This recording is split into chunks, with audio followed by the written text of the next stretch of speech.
Le groupe de héros vient de réussir à sceller le Seigneur Démon, mais même s'il s'agit d'une victoire monumentale, à moins qu'ils ne parviennent à le vaincre une fois pour toutes, le monde sera toujours en danger d'être détruit.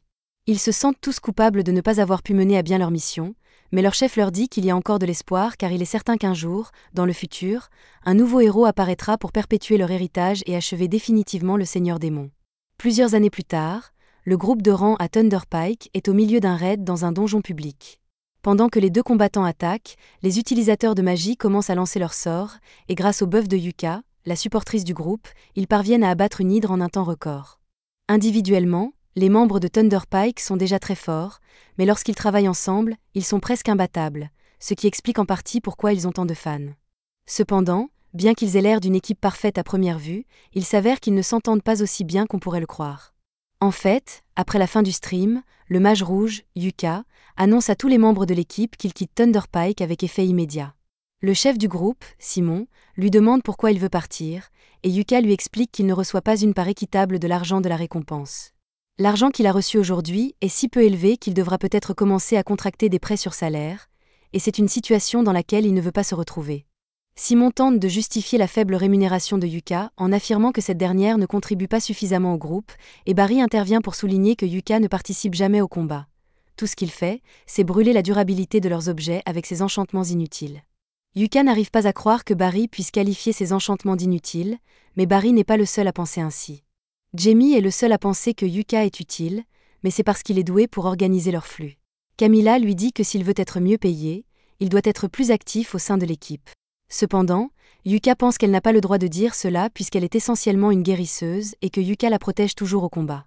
Le fait qu'il n'apprécie pas le travail qu'il fait est exactement la raison pour laquelle il veut quitter le groupe, mais Simon lui demande s'il est vraiment sûr de pouvoir se débrouiller seul s'il part. Il dit que la seule raison pour laquelle Yuka est même de rang B est qu'ils sont des amis d'enfance, et que Simon lui a fait une faveur en le laissant rejoindre Thunder Pike, et que même s'il part, ils se débrouilleront très bien sans lui. Puisqu'il pense clairement que Yuka ne mérite pas d'être bien payé, Yuka ne va certainement pas rester dans les parages. Yuka a perdu les 5 dernières années de sa vie à soutenir ce groupe, et il ne serait jamais allé aussi loin sans son aide, mais les autres pensent toujours qu'il est inutile, et il ne leur manquera donc pas du tout. Maintenant que Yuka a officiellement quitté Thunder Pike, il se rend chez la réceptionniste de la guilde pour lui demander s'il y a du travail disponible. Elle est surprise qu'un aventurier aussi célèbre que lui soit à la recherche d'un emploi, alors elle lui demande s'il s'est passé quelque chose avec Thunder Pike, et Yuka explique qu'il a démissionné. La réceptionniste n'a pas l'air surprise, car ce genre de choses arrive souvent, et elle tend à Yuka un formulaire à remplir pour qu'elle puisse lui donner un nouveau groupe. Une fois le formulaire rempli, il le remet à la réceptionniste, mais à ce moment-là, une fille se précipite vers lui pour le serrer dans ses bras. La jeune fille s'appelle Marina, et elle était l'une des élèves de Yuka lorsqu'il donnait les cours préliminaires d'aventurier il y a 6 mois, et Yuka est heureux qu'elle s'en sorte. Elle est curieuse de savoir pourquoi Yuka est ici, alors elle lui demande, et il lui dit qu'il est actuellement à la recherche d'un nouveau groupe depuis qu'il a récemment quitté Thunder Pike. Marina ne le laisse même pas finir sa phrase, car s'il cherche un nouveau groupe, elle aimerait bien avoir son professeur bien-aimé dans le sien. Yuka accepte sa proposition et, quelques minutes plus tard, il est assis avec Marina et le reste des membres de son groupe pour discuter de son adhésion. Silk est ravie que Yuka rejoigne leur groupe, mais elle est surprise qu'un aventurier expérimenté comme lui veuille rejoindre leur groupe de rang D. Yuka est actuellement de rang B, il pourrait donc probablement intégrer un bien meilleur groupe, mais cela ne le dérange pas d'être dans un groupe de rang D, et pour être honnête, il préfère même cela. Lorsqu'il était dans le Thunder Pike, il participait toujours à des missions de haut niveau, ce qui obligeait Yuka à acheter une tonne d'objets magiques pour se préparer, ce qui l'endettait constamment. C'est pourquoi il veut se calmer un peu et se contenter de quelques quêtes de bas niveau. Marina, Silk et Rin étant tous d'accord avec cette idée, Yuka rejoint officiellement leur groupe et leur première mission consiste à collecter du minerai de fer magique dans le donjon de la mine Pinto. Cela fait longtemps que Yuka ne s'est pas senti excité à l'idée de participer à une telle mission, et cela lui rappelle de vieux souvenirs de ses débuts en tant qu'aventurier. Yuka se souvient que ce donjon contient beaucoup de veines de minerai magique au 6e étage, et Silk lui dit qu'il a raison, mais ils espéraient éviter de combattre le boss du 5e étage, alors Yuka suggère qu'il commence plutôt au 4e étage. Alors qu'il pénètre dans le donjon, Marina prend les devants et utilise un bâton pour repérer les pièges éventuels. Yuka est très fier qu'elle fasse exactement ce qu'il lui a appris, mais pour l'instant, il lui demande de le laisser prendre les devants car il a une méthode plus efficace.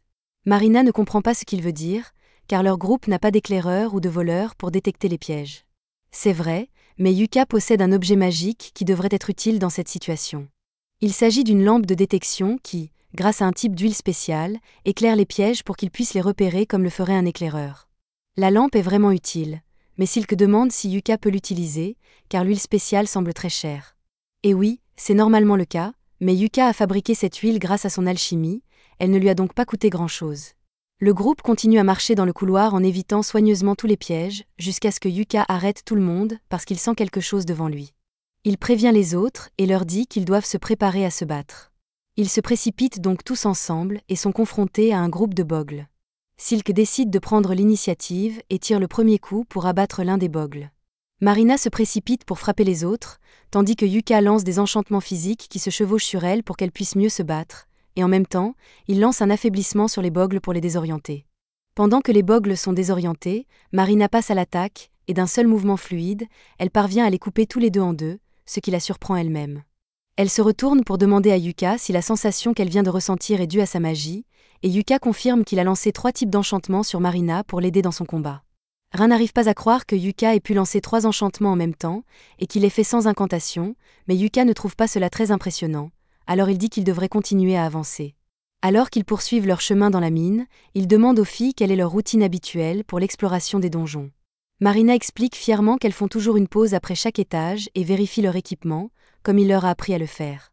Yuka suggère alors qu'elles se reposent un peu avant de continuer.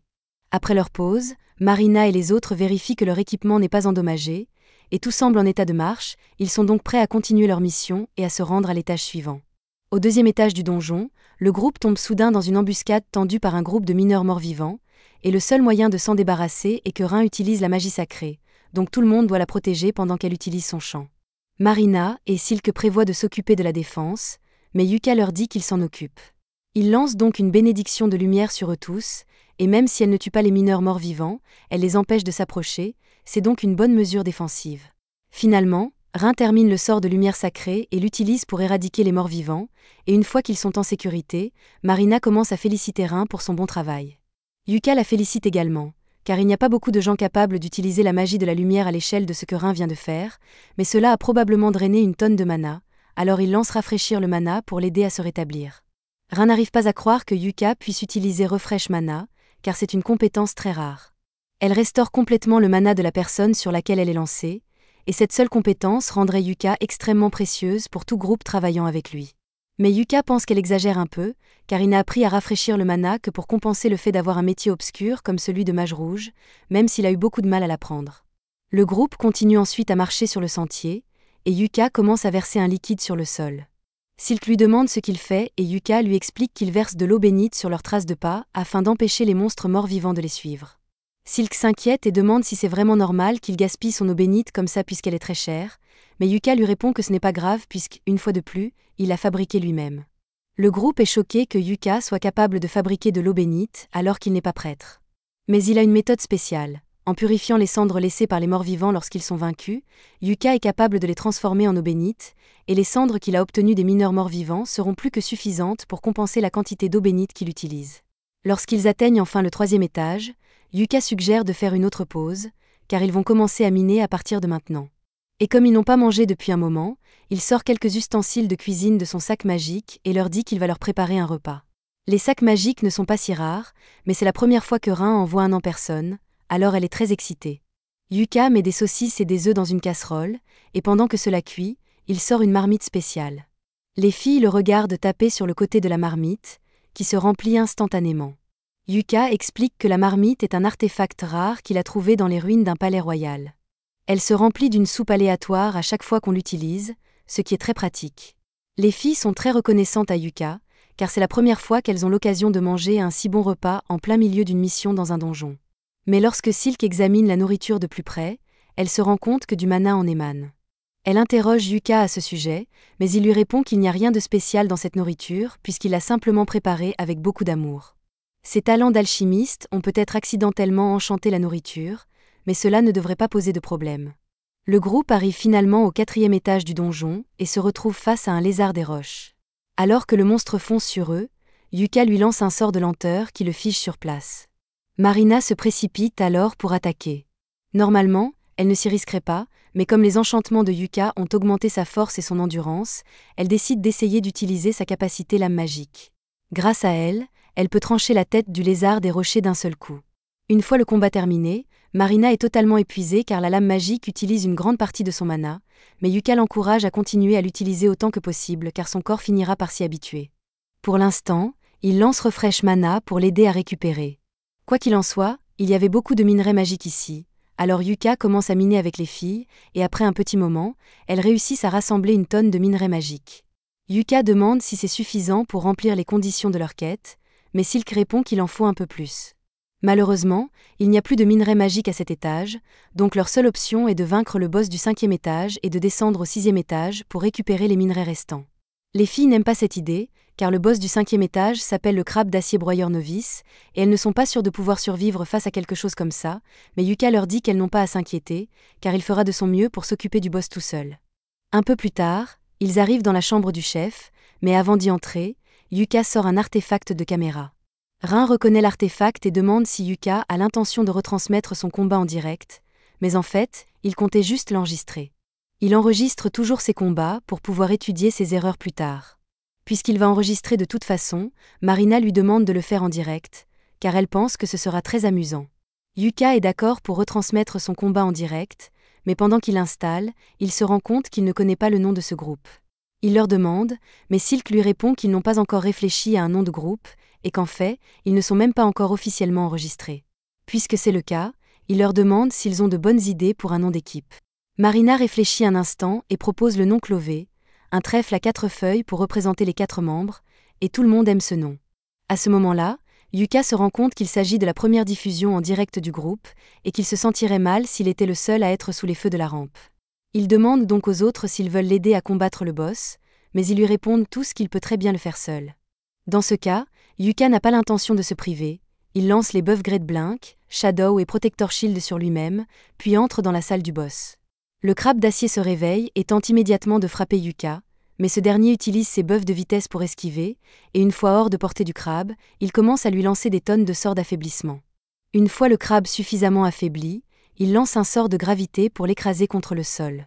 Le boss du crabe d'acier a été vaincu, et il ne lui a même pas fallu une minute pour le faire. Yuka est donc satisfait de sa performance. Il met fin au stream et Marina se précipite pour le serrer dans ses bras. Mais elle le serre un peu trop fort, et les autres lui demandent de lâcher prise avant que Yuka ne se retrouve en chaise roulante. Après s'être assuré que son dos va bien, Yuka dit à tout le monde qu'ils doivent ramener le corps du crabe d'acier à la guilde pour qu'ils puissent en vendre les morceaux.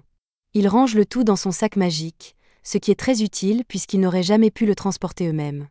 Jusqu'à présent, Yuka a été indispensable à leur groupe, mais Silk pense qu'il n'est pas juste qu'ils dépendent constamment de Yuka. Yuka suggère que la prochaine fois qu'il y aura un combat contre un boss, tout le monde puisse y participer afin d'acquérir de l'expérience. Les filles apprécient cette idée, mais pour l'instant, elles doivent encore ouvrir le coffre au trésor qu'elles ont gagné en tuant le boss de l'étage. Elles y trouvent une tonne de minerais magiques, ce qui leur évite d'avoir à miner à nouveau. Après tout, les streams de donjons sont très populaires dans le monde entier, car ils constituent une excellente source de publicité pour les grandes entreprises. Ces entreprises proposent souvent des contrats de sponsoring aux streamers populaires, et en ce moment, la popularité de Yuka est au plus haut, car la vidéo de sa victoire sur le crabe d'acier avec seulement des sorts d'effet de statut est devenue virale. Pendant ce temps, Yuka et les autres rentrent chez eux et dans le wagon, Yuka leur demande ce qu'elles ont pensé de leur première mission ensemble, et les filles l'ont absolument adoré. Elles ont appris toutes sortes de choses intéressantes grâce à Yuka, et c'est sans aucun doute la meilleure mission qu'elles aient accomplie jusqu'à présent. En fait, elles pensaient toutes faire de Yuka le chef officiel de leur groupe, car c'est lui qui a le plus d'expérience, et elles lui font toute confiance pour leur vie, car il a été leur professeur. Yuka hésite à accepter ce rôle car il n'a jamais eu l'intention de prendre la tête du groupe de Marina, mais comme ils disent tous qu'ils veulent qu'il le fasse, il finit par accepter, surtout pour pouvoir assurer leur sécurité dans les batailles à venir. Alors que le groupe de Yuka célèbre sa première victoire, Thunderpike subit une défaite cuisante. Simone a engagé un nouveau gars pour remplacer Yuka après son départ, mais il ne doit toujours pas réaliser à quel point Yuka portait leur groupe parce qu'il les a conduits directement sur le territoire des loups et s'attendait à ce que tout se passe bien. Normalement, Yuka aurait déjà jeté un sort d'affaiblissement sur les loups, mais le nouveau ne peut pas le faire, alors les loups sont bien trop forts pour que le groupe puisse les gérer, et en conséquence, Jamie se fait dévorer. Simone la voit en difficulté et se précipite pour la sauver en décapitant le loup, et bien que Jamie soit techniquement en sécurité maintenant, son estomac est plein de trous, et elle mourra si elle n'obtient pas de l'aide rapidement. Simone demande à Camilla de jeter un sort de guérison à Jamie, mais Camilla répond qu'elle n'a plus de mana et qu'elle ne peut rien faire. Ce n'est pas comme s'ils avaient un guide qui pouvait lancer un sort de restauration du mana, n'est-ce pas? Le groupe se met à l'abri, et Simone administre les premiers soins pour essayer de garder Jamie en vie pendant que le mana de Camilla se recharge.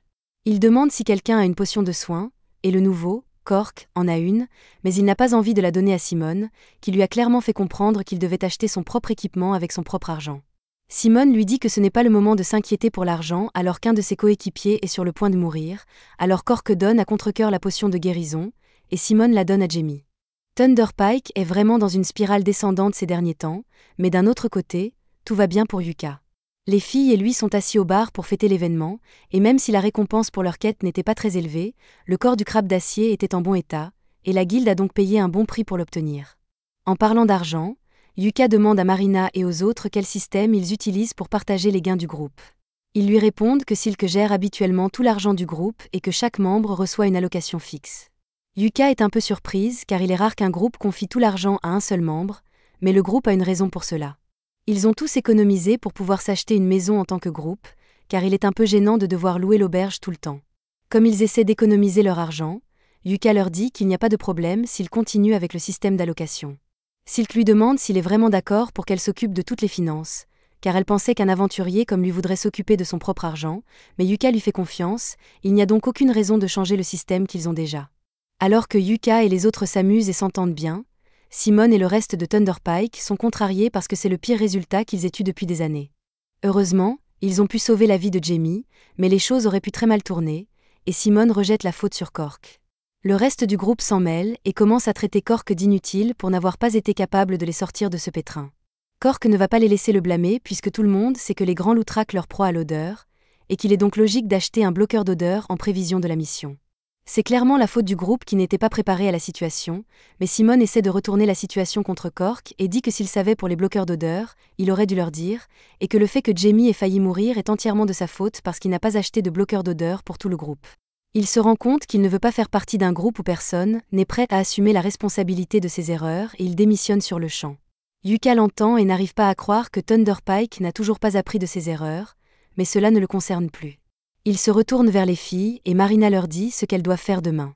Silk se souvient de ce que Yuka lui a dit un jour, à savoir qu'il est important de prendre un jour de repos après chaque mission, et elle leur propose de le faire. Tout le monde est d'accord, et puisque Yuka aura un jour de congé, il décide de faire quelques courses. Il doit se réapprovisionner en potions et en parchemins, et il doit encore transformer les cendres de morts-vivants qu'il a récupérées en eau bénite afin de reconstituer son stock. Comme il va être occupé pendant un certain temps, il propose qu'ils se retrouvent tous ici à la fin de leur pause. À ce moment-là, Marina remarque que les meilleurs moments de la journée sont diffusés dans le Dungeon Stream, et que le combat de Yuka contre le crabe d'acier est en première position.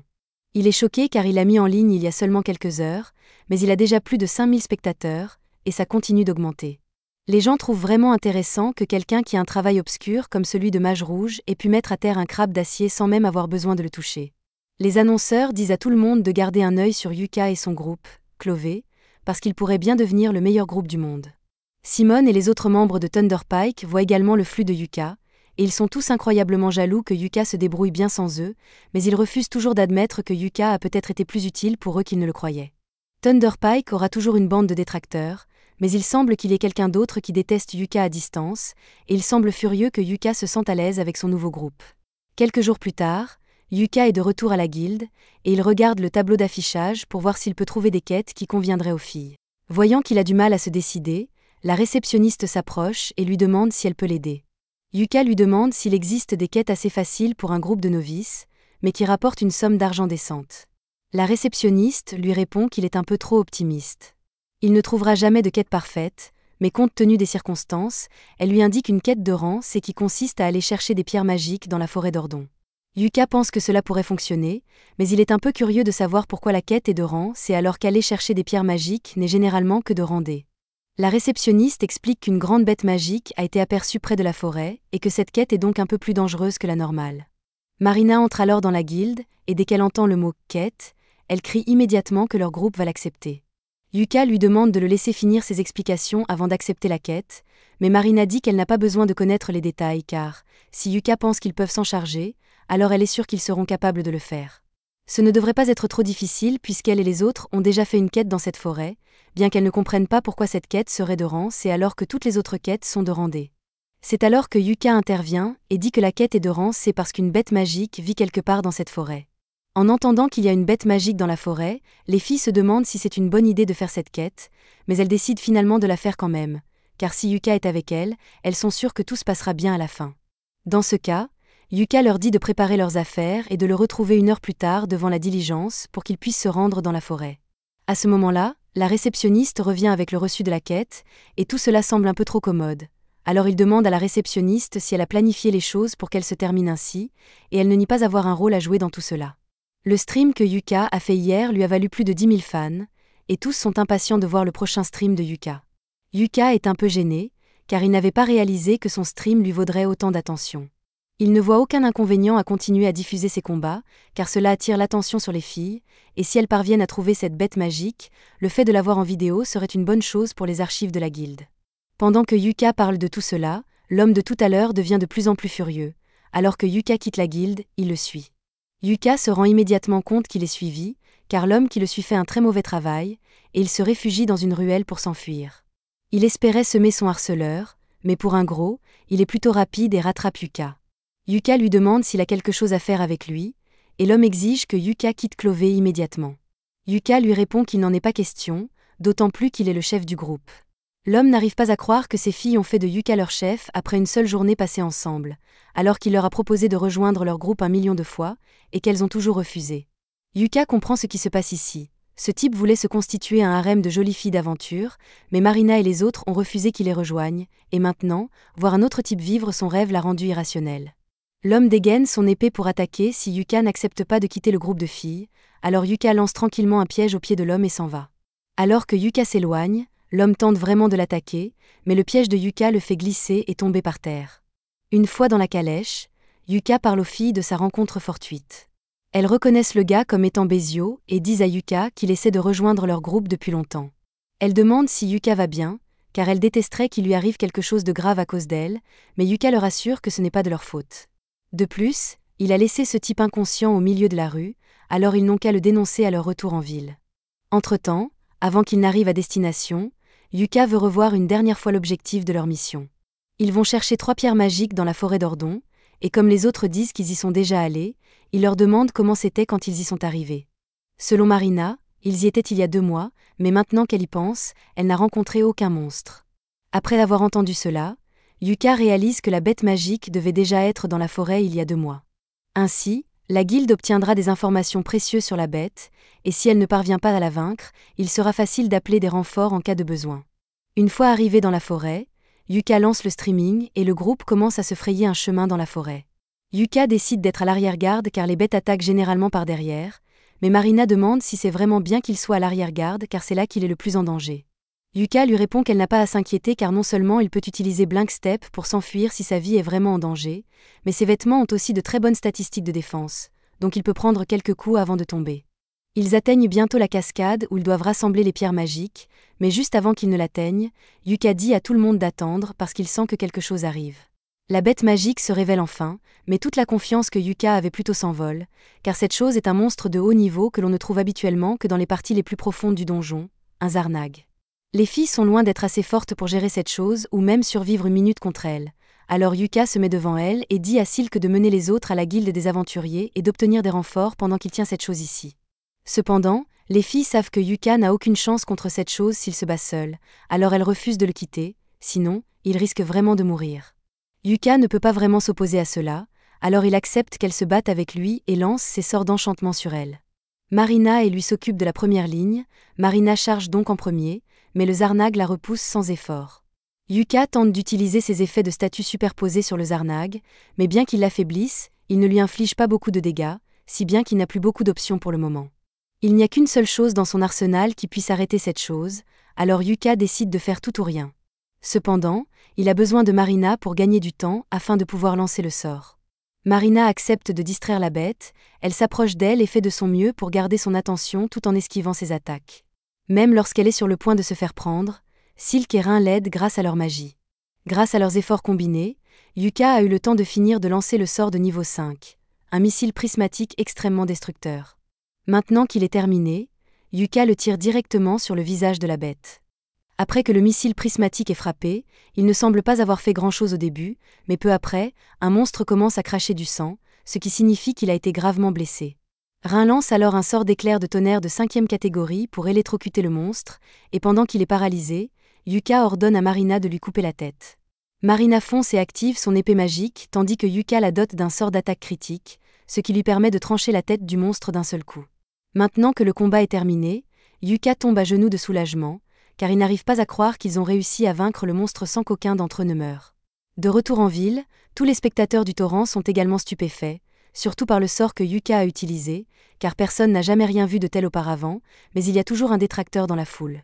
De retour dans la forêt, Yuka se sent un peu étourdi à cause de tout le mana qu'il a dû utiliser pendant le combat, mais dans l'ensemble, il est toujours en bonne condition. Il est content que tout se soit bien passé, mais ce combat était bien trop dur pour un groupe de débutants comme eux, et la seule raison pour laquelle ils ont réussi à s'en sortir vivants, c'est qu'ils ont eu de la chance. Il dit aux filles qu'il va les gronder plus tard à cause de leur comportement imprudent, mais les filles pensent que Yuka est tout aussi imprudent qu'elle parce qu'il s'est lancé seul dans la bataille, s'attendant totalement à se faire tuer, et c'est un comportement inacceptable. Yuka ne peut pas nier qu'il était prêt à se sacrifier, alors il fait un compromis et dit qu'ils pourront tous parler de leurs griefs plus tard. Pour l'instant, ils devraient probablement se laver car ils sont tous couverts de sueur, et Marina est couverte de sang de Zarnag. Pendant que les filles se baignent dans la rivière, Yuka commence à installer le camp, ce qui lui rappelle de bons souvenirs d'il y a 6 mois. À l'époque, Yuka était chargé d'entraîner l'équipe de Marina, et il était impressionné par la façon dont les filles s'adaptaient au travail d'aventurier, mais il y avait quelques points à améliorer. Marina était un peu maladroite, Silk était trop prudente et Rin était vraiment timide. Malgré tout, au vu de leur performance, si cela ne tenait qu'à Yuka, il leur aurait donné leur licence d'aventurière à l'instant même. Plus tard dans la nuit, les filles avaient monté leur tente, préparé du bois de chauffage et mis en place des alarmes en cas d'attaque de monstres. En les regardant travailler, Yuka éprouvait un sentiment de fierté, car il savait qu'elles deviendraient de grandes aventurières à l'avenir, mais il n'aurait jamais pu imaginer qu'ils finiraient par rejoindre leur groupe. Quelques jours plus tard, le groupe est de retour à la guilde, et il semble qu'ils aient été convoqués pour rencontrer le maître de la guilde, ce qui rend les filles un peu nerveuses. Elles demandent à Yuka si cela signifie qu'elles ont des ennuis, mais il pense que cette réunion concerne probablement le Zarnag qu'elles ont vaincu. Une telle mission aurait dû être classée au rang B, mais pour une raison ou une autre, elle a été classée au rang D. Une enquête s'impose donc.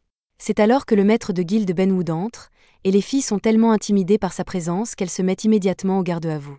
Il s'approche de Yuka et lui demande de s'expliquer, mais Yuka n'a rien fait de mal et dit à Benwood qu'il a déjà fourni toutes les informations pertinentes dans le rapport qu'il a rédigé pour la guilde.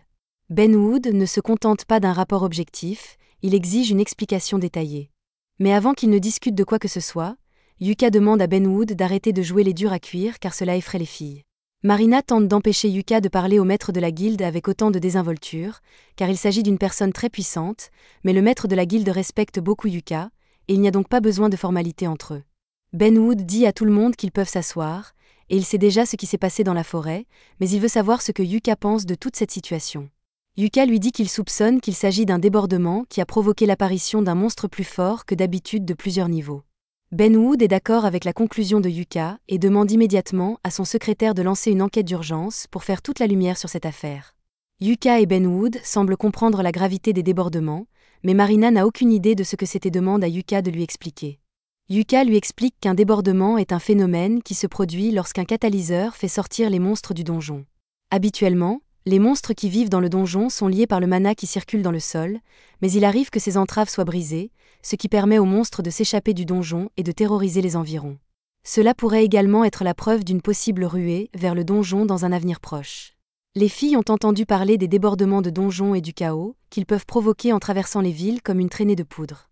Si des monstres aussi puissants que ce Zarnag apparaissent déjà, elles n'ont plus beaucoup de temps devant elles. Benwood a l'intention de mener une enquête approfondie pour assurer la sécurité de la population, mais avant cela, il s'excuse sincèrement auprès des jeunes filles de les avoir mises en danger. Les filles lui répondent qu'il n'a pas à s'excuser puisqu'elles s'en sont toutes sorties vivantes. Mais si elles n'avaient pas eu Yuka avec elles auraient été perdues. Cela dit, même si Yuka a fait le plus gros du travail, la retransmission en direct a prouvé que les filles sont de bonnes combattantes. Pour les récompenser d'avoir si bien combattu Zarnag, Benwood a l'intention de toutes les promouvoir au rang C, bien que cette promotion dépende de l'aide de Yuka, qui est de rang A. Yuka ne comprend pas de quoi Benwood parle puisqu'il n'est que de rang B, mais c'est alors que Benwood l'informe qu'il va lui aussi être promu. Tous ceux qui ont regardé la retransmission en direct ont vu le sort de missile prismatique de haut niveau utilisé sur le Zarnag. Il est donc évident que Yuka mérite une promotion, et à partir d'aujourd'hui, il sera désormais un aventurier de rang A. Yuka et les filles descendent ensuite prendre un verre et se féliciter mutuellement de leur promotion. Alors qu'elles sont toutes ensemble, Yuka sort le sac de pièces qu'il a reçu en récompense de leur quête et le donne à Silk pour qu'elle le compte. Silk ouvre le sac et est choquée car elle n'a jamais vu autant de pièces d'or au même endroit.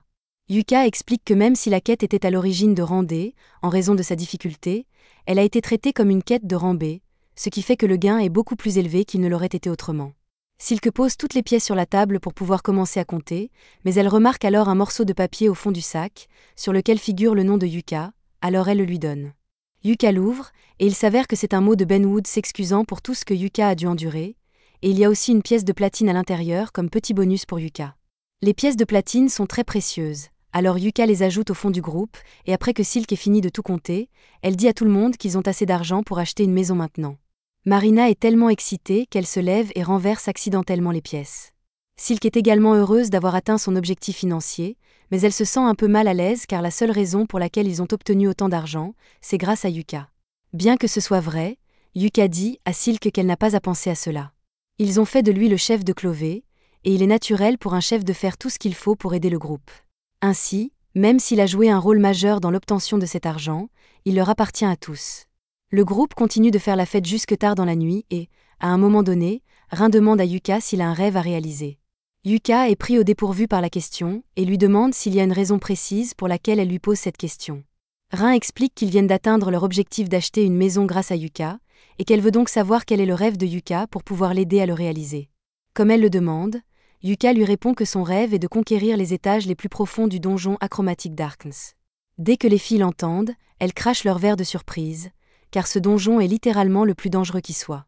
Il possède même une porte de l'abîme, un artefact connu pour être un passage direct vers le monde souterrain. Yuka dit que la porte de l'abîme est précisément la raison pour laquelle il veut conquérir l'Achromatic Darkness, alors Rin lui demande s'il a l'intention de franchir la porte de l'abîme s'il l'atteint. Mais Yuka explique qu'il veut juste voir à quoi ressemble le bout du monde.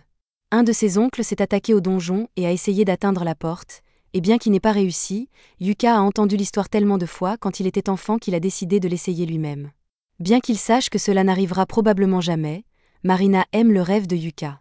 Elle propose donc qu'ils aillent tous dans les ténèbres achromatiques pour essayer d'accomplir le rêve de Yuka. Yuka lui dit que ce n'est pas si simple, car ce donjon est si dangereux qu'il faut une permission du gouvernement pour y entrer, et il faut être un groupe de rang A pour obtenir l'autorisation. Malgré tout, Rin pense que c'est une bonne idée, et dit qu'elle veut que ce soit le prochain objectif de leur groupe. Tous les autres sont d'accord et promettent de travailler dur pour faire du rêve de Yuka une réalité, mais ils ne tenteront pas de le réaliser de sitôt. Chaque jour qui passe, les streams de Clové gagnent en popularité. En ce moment même, ils diffusent un combat contre une main morte, et grâce à leur travail d'équipe sans faille, ils parviennent à la battre avec un sort de foudre de Rin et un parchemin de pierre de Yuka. Ils saluent leurs fans, et tout le monde à la guilde les adore, sauf les membres de Thunder Pike, qui détestent la popularité de Yuka. Barry pense que Yuka n'est impressionnant que parce qu'il fait partie d'une équipe de débutants, mais Simon a entendu dire que Yuka a récemment été promu au rang A, alors il pourrait bien être aussi bon. D'ailleurs, la popularité de Yuka n'est pas leur plus grande préoccupation en ce moment. Ces derniers temps, Thunder Pike ne cesse d'échouer dans ses quêtes, et Simon pense que c'est parce que tous les nouveaux employés qu'ils engagent finissent par être des crétins inutiles. En fait, aucun d'entre eux ne reste plus d'un jour dans les parages, mais ce n'est pas parce que quelque chose ne va pas dans leur équipe, n'est-ce pas ? En parlant de leur équipe, Simon demande pourquoi Jamie n'est pas là, alors Camilla explique que Jamie n'était pas d'humeur à boire un verre. Simon est furieux car, depuis la mission où Jamie s'est fait déchiqueter par un loup, elle ne cesse de ralentir l'équipe. Quant à Jamie, elle s'est enfermée dans sa chambre et regarde les vidéos de Yuka en boucle depuis des heures. Les autres membres de Thunder Pike commencent à se rendre compte que Yuka a peut-être été plus utile qu'ils ne le pensaient. Puisque la raison pour laquelle Yuka a démissionné était sa faible rémunération, il pourrait simplement augmenter un peu sa part. Et comme Jamie n'a pas fait grand-chose ces derniers temps, ils peuvent réduire son salaire à sa place. Quelques heures plus tard, Yuka et les autres retournent à la guilde pour rapporter le succès de leur mission, mais en arrivant à la porte d'entrée, ils trouvent Simon qui attend Yuka. Yuka est un peu fâché de revoir Simon, il dit donc aux filles d'entrer sans lui, puis il demande à Simon ce qu'il veut. Simon va droit au but et dit qu'il accorde à Yuka l'honneur de rejoindre Thunder Pike. Yuka n'arrive pas à croire ce qui vient de sortir de la bouche de Simon, mais ce dernier essaie de le convaincre en lui rappelant que son rêve de voir la porte de l'abîme ne peut se réaliser que s'il fait partie d'un groupe de rang A comme Thunderpike. De plus, depuis que Yuka a quitté Thunderpike, ils ont du mal à terminer les quêtes, alors Simon dit que c'est la responsabilité de Yuka de revenir et d'arranger les choses. Yuka écoute tout ce que Simon a à dire, mais c'est dommage qu'il s'en moque.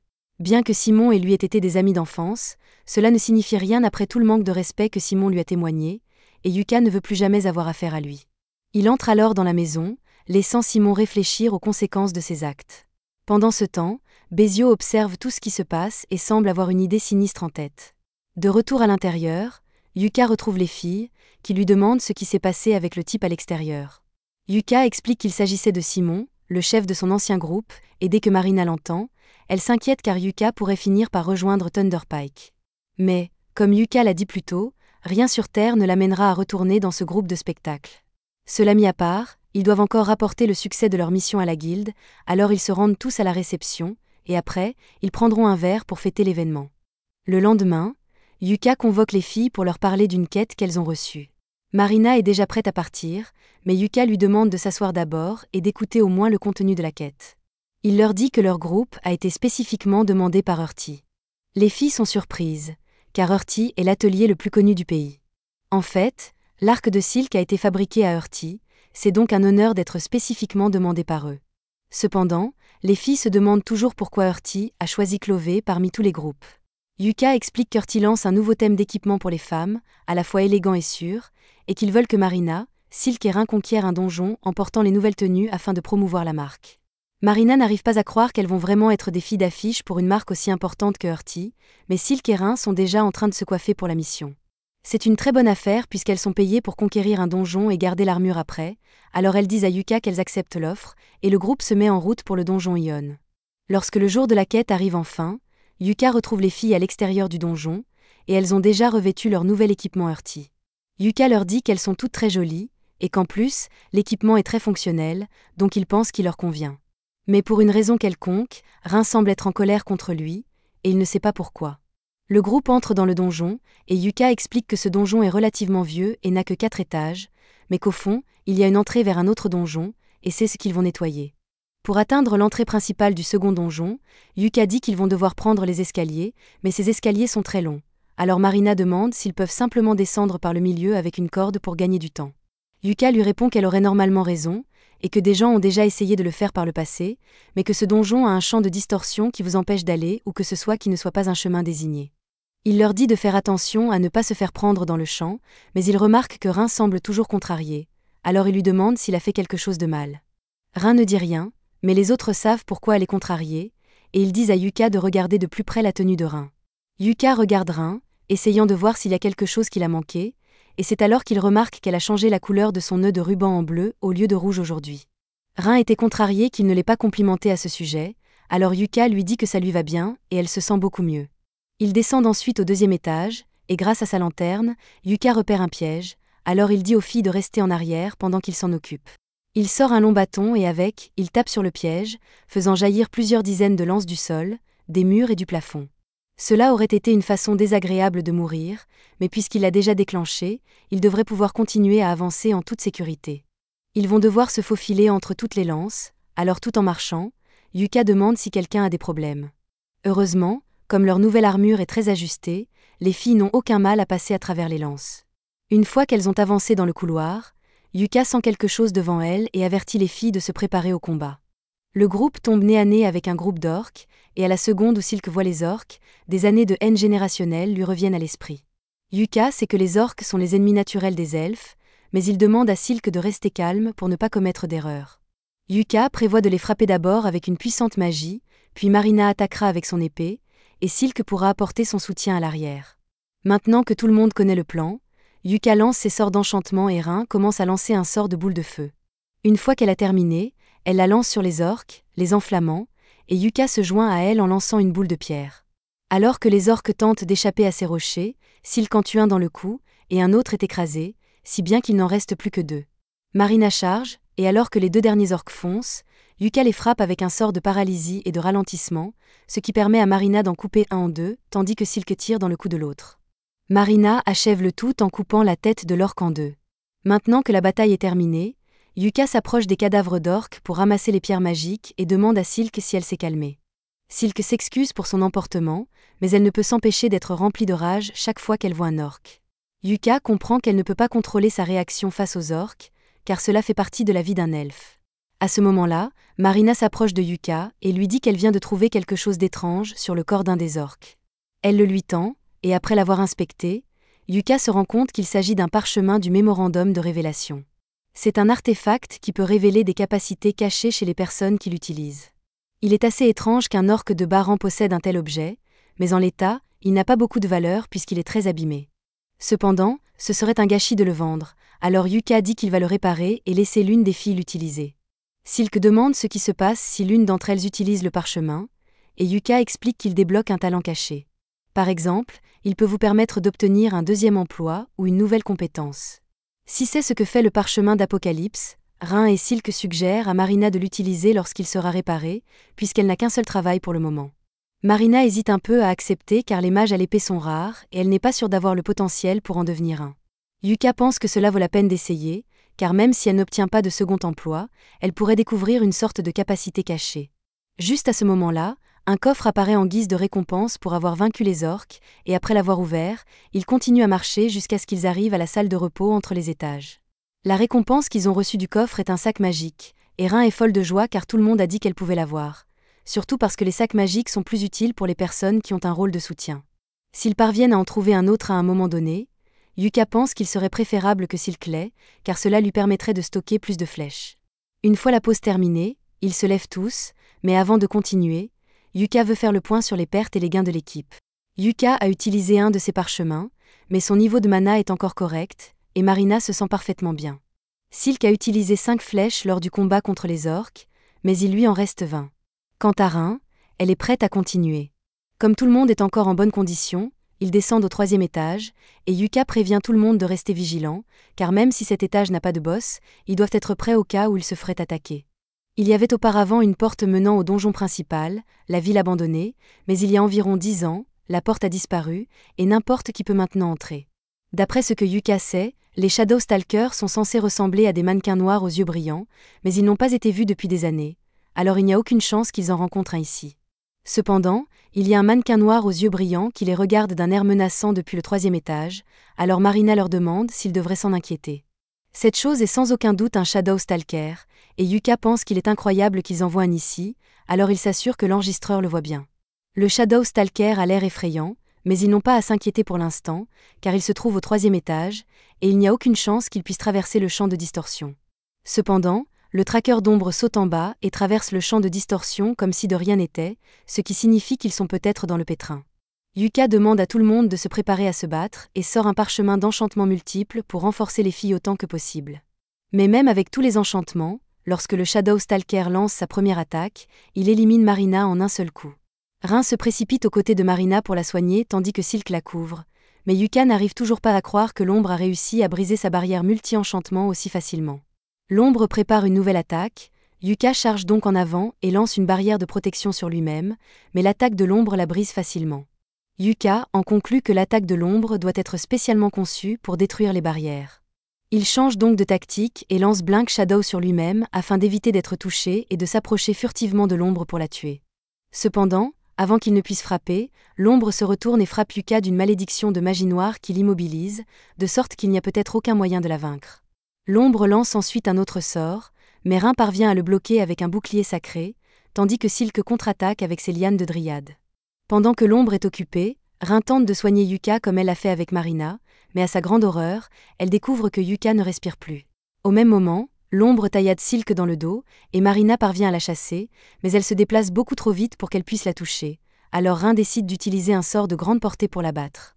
Elle lance pluie de glaçons et vise l'ombre, mais celle-ci disparaît et frappe Marina et Rin dans le dos. Toutes les filles ont été gravement blessées, mais l'ombre n'est pas encore à terre, car elle lance des dizaines de canons à éclipse et les tire directement sur les filles. Cela aurait pu être leur fin, mais à la dernière seconde, Yuka revient et projette un bouclier de lumière sur elle. Il recouvre le sol d'un millier de sorts de déplacement afin que l'ombre ne puisse pas s'enfuir, puis il commence à spammer tous les effets de debuff qu'il peut lancer pour l'affaiblir, tout en lançant des buffs sur les filles pour les guérir. Maintenant que les filles sont de nouveau en état de se battre, Silk emprisonne l'ombre dans ses lianes, ce qui donne à Rin le temps de lancer son sort de mort-vivante pour effacer l'ombre. La bataille est enfin terminée, et Marina est si heureuse que Yuka soit encore en vie qu'elle lui fait un gros câlin, mais Yuka lui dit que son câlin le rapproche dangereusement de la mort. Une fois que Marina l'a lâché, Yuka la remercie car si elle n'avait pas repéré le Shadow Stalker au moment où elle l'a fait, il aurait pu les attaquer par surprise, ce qui aurait été une condamnation à mort garantie pour eux. Il demande ensuite à Rin ce qu'elle pense de l'ombre, qui lui répond qu'il s'agit d'un mort-vivant, mais que son mana est en désordre, ce qui donne l'impression que l'existence de l'ombre n'aurait pas dû être possible. De plus, elle n'aurait pas dû pouvoir traverser le champ de distorsion, donc selon toute vraisemblance, elle doit être le résultat d'un débordement du donjon. Silk demande à Yuka ce qu'il pense qu'ils devraient faire, et comme ils sont déjà à l'étage inférieur, il suggère qu'ils devraient au moins terminer leur quête avant de remonter. Dans ce cas, Marina demande s'il devrait informer tout le monde de la présence du Shadow Stalker avec un flux, mais Yuka préfère ne pas le faire car il porte la ligne d'équipement inédite Dirty, et il ne veut donc pas la montrer au public sans la permission de la société. Yuka suggère de terminer la quête rapidement afin de pouvoir sortir d'ici, alors il continue d'avancer et se dirige vers le couloir. Là, il trouve la porte qui mène à la ville abandonnée, et selon les légendes, des gens y ont vécu autrefois. Cependant, leur quête ne leur demande que de se rendre jusqu'à la porte, pas d'y entrer, alors une fois qu'ils l'ont touchée, ils font demi-tour et retournent à la surface. Après son retour, Yuka fait son rapport à la guilde et retrouve les filles qui l'attendaient à l'extérieur. Silk lui demande comment ça s'est passé, et Yuka lui dit qu'il a remis les images qu'ils ont enregistrées et qu'il a parlé à la guilde du traqueur de l'ombre. La guilde voudra probablement les interroger à ce sujet plus tard, alors Yuka suggère qu'elle prenne les 2 prochains jours de congé et qu'elle reste à Qualto. Marina apprécie cette idée et demande à Yuka s'il aimerait sortir avec eux tous. Silk ne connaît pas bien la ville, elle espérait donc que Yuka lui ferait visiter les lieux, et Rin veut voir tous les artefacts que la ville a à offrir. Yuka ne voit aucune raison de rejeter leur offre et accepte donc de sortir avec elle. Thunderpike continue à partir en aventure pour essayer de maintenir leur statut de groupe de rang A, mais Barry n'arrête pas de se plaindre de leur ration, car ils avaient toujours de la bonne nourriture grâce à Yuka quand il était avec eux. Simone lui dit que ça ne sert à rien de se plaindre maintenant, alors il propose de continuer et demande à tout le monde s'ils ont encore assez de mana et de potions. Barry lui répond qu'il n'a acheté aucune potion, car pourquoi gaspiller son argent en potions de soins alors que Camilla peut le guérir ? Mais Camilla n'a pas un mana infini, tu sais. Simone leur dit d'arrêter de se disputer et demande à Jamie de mettre en route leur stream pour qu'ils puissent continuer pendant qu'elle s'en occupe. Barry commence à l'insulter, la traitant de faible et d'inutile sans raison, et les autres se joignent à lui. Ils sont dans une spirale incontrôlable ces derniers temps, et comme Yuka n'est plus là pour qu'ils lui reprochent leurs problèmes, ils ont commencé à s'en prendre à Jamie, et elle ne peut rien y faire.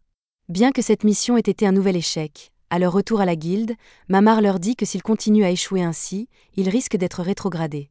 Elle suggère à Simon que son groupe ferait mieux d'accepter des quêtes un peu plus faciles pour pouvoir les terminer cette fois, et personnellement, elle leur conseille de viser des quêtes de rang C la prochaine fois. Simone est outrée qu'elle ose dire une telle chose à un aventurier de rang A, mais elle lui répond qu'il n'a pas produit de résultats dignes de ce rang, donc il n'aura pas de traitement spécial. Simon essaie une fois de plus de rejeter la faute sur les autres et dit que c'est la faute de la guilde de ne pas leur avoir présenté quelqu'un qu'ils pourraient manipuler pour faire le travail à leur place, mais Mamar se moque de ses excuses et le renvoie. N'ayant rien d'autre à faire, Thunderpike s'assoit à une table pour ruminer, mais Jamie s'assoit à une table séparée car elle ne s'entend plus très bien avec les autres. Barry est toujours en colère que Mamar ait osé les menacer de rétrogradation, mais Simon le calme en disant que Mamar a raison. Ils ne performent plus comme avant, donc peut-être que les missions de rang A sont trop pour eux en ce moment avec seulement 4 membres.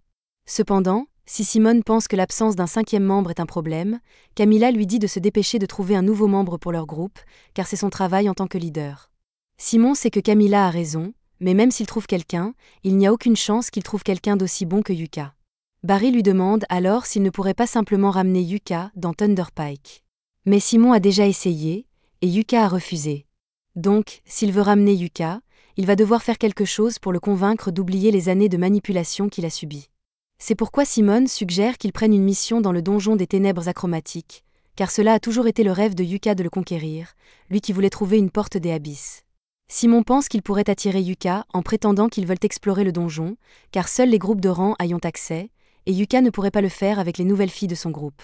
Barry trouve que c'est une excellente idée, alors il accepte le plan de Simon, et Jamie se demande juste comment elle a fini par être coincée avec une bande d'idiots comme eux. Pendant ce temps, Yuka et les filles se promènent en ville, et en marchant vers leur destination, Yuka leur dit qu'il a entendu dire que le donjon d'Ion était temporairement fermé pour une enquête, ce qui n'est pas surprenant car un traqueur des ombres y est apparu pour la première fois depuis 10 ans. En continuant leur chemin, Ils finissent par trouver l'homme qu'ils sont venus rencontrer, et ils les emmènent inspecter une maison qu'ils envisagent d'acheter. Monday leur fait visiter, et la maison semble plutôt bien, mais Yuka ne pense pas qu'elle leur convienne, car les maisons de plain-pied sont des cibles faciles pour les cambrioleurs. Il est difficile d'empêcher les gens de regarder par les fenêtres, ce qui pose un problème de confidentialité, surtout si les filles vont vivre ici. Dans ce cas, Monday propose de leur montrer une autre propriété et les emmène à une deuxième maison. Celle-ci a été récemment rénovée en maison familiale, avec des chambres privées à l'étage, un espace de stockage souterrain et un accès au toit. Marina trouve cet endroit génial, et Yuka l'aime bien aussi, mais il n'a pas encore pris de décision, alors il demande à Monday s'il peut mettre cette maison en attente pendant un moment. Monday accepte de la laisser sur le marché au cas où Yuka déciderait de l'acheter, mais pour l'instant, il a une dernière propriété à leur montrer. Yuka et les autres le suivent jusqu'à la prochaine maison, mais en marchant, Yuka commence à se sentir mal à l'aise. Rin remarque cela et lui demande si quelque chose ne va pas. Yuka lui répond que ce n'est pas grave, mais que la base de Thunder Pike est près d'ici, donc il craint de les croiser. Dès que les filles entendent cela, elles disent à Monday qu'elles ne veulent pas voir la dernière maison. Elles ne veulent pas risquer de vivre dans le même quartier que Thunder Pike, même si c'était un manoir de 7 étages, elles n'en veulent pas. Marina suggère qu'ils achètent simplement la dernière maison qu'ils ont vue, car elle était plutôt bien, et Yuka est d'accord. Le même jour, ils déménagent toutes leurs affaires dans la nouvelle maison. Yuka propose d'aider les filles à ranger leurs affaires et leur demande si elles ont choisi leur chambre, mais elles attendaient en fait que Yuka choisisse la sienne en premier. Yuka est surpris et leur demande si elles veulent vraiment qu'ils vivent avec elles, et c'est exactement ce qu'elles veulent, car cette maison est censée être une base pour le groupe, et c'est grâce à Yuka qu'ils ont pu se l'offrir, donc bien sûr, elles veulent qu'ils vivent avec elles. Yuka hésite à vivre sous le même toit que les filles, mais Marina lui rappelle que lorsqu'ils campent pendant leurs aventures, Yuka n'a aucun problème à dormir à côté d'elle, donc cela ne devrait pas être différent. Il est difficile de contredire cette logique, alors Yuka accepte de s'installer, mais il établit quelques règles. Il dit aux filles de garder à l'esprit qu'il est un homme, donc elles doivent verrouiller leurs portes quand elles changent de vêtements ou autre. Il ne veut vraiment pas se retrouver dans des situations embarrassantes, et tant qu'ils respectent tous leur vie privée, il ne devrait pas y avoir de problème. Cela réglé, ils s'assoient à table pour manger et trinquer à leur avenir en tant que Clové. Cependant, Yuka remarque que Rin est un peu distraite. Alors il regarde la télévision et, à sa grande surprise, il voit un reportage sur un groupe qui s'attaque au donjon des ténèbres achromatiques. Le présentateur explique que Thunder Pike a reçu l'autorisation de la guilde pour mener une enquête dans le donjon achromatique et qu'ils se sont apparemment associés à un autre groupe dans le but d'atteindre la porte des abysses. Entendre que Thunder Pike poursuit son rêve est un véritable coup dur pour Yuka, et les filles pensent qu'il doit être très contrarié, mais il dit qu'il va bien. Après tout, ce n'est pas une course, et s'il doit affronter le donjon achromatique, il veut le faire avec Clové, et il se moque que Thunder Pike veuille le faire avant lui. Il veut simplement les oublier et continuer son repas, mais il reçoit ensuite un courrier de la guilde lui disant qu'il est convoqué. Lui et Rin se rendent à la guilde pour voir de quoi il s'agit, et on leur informe que le groupe a spécifiquement demandé l'aide de Yuka pour une mission à venir.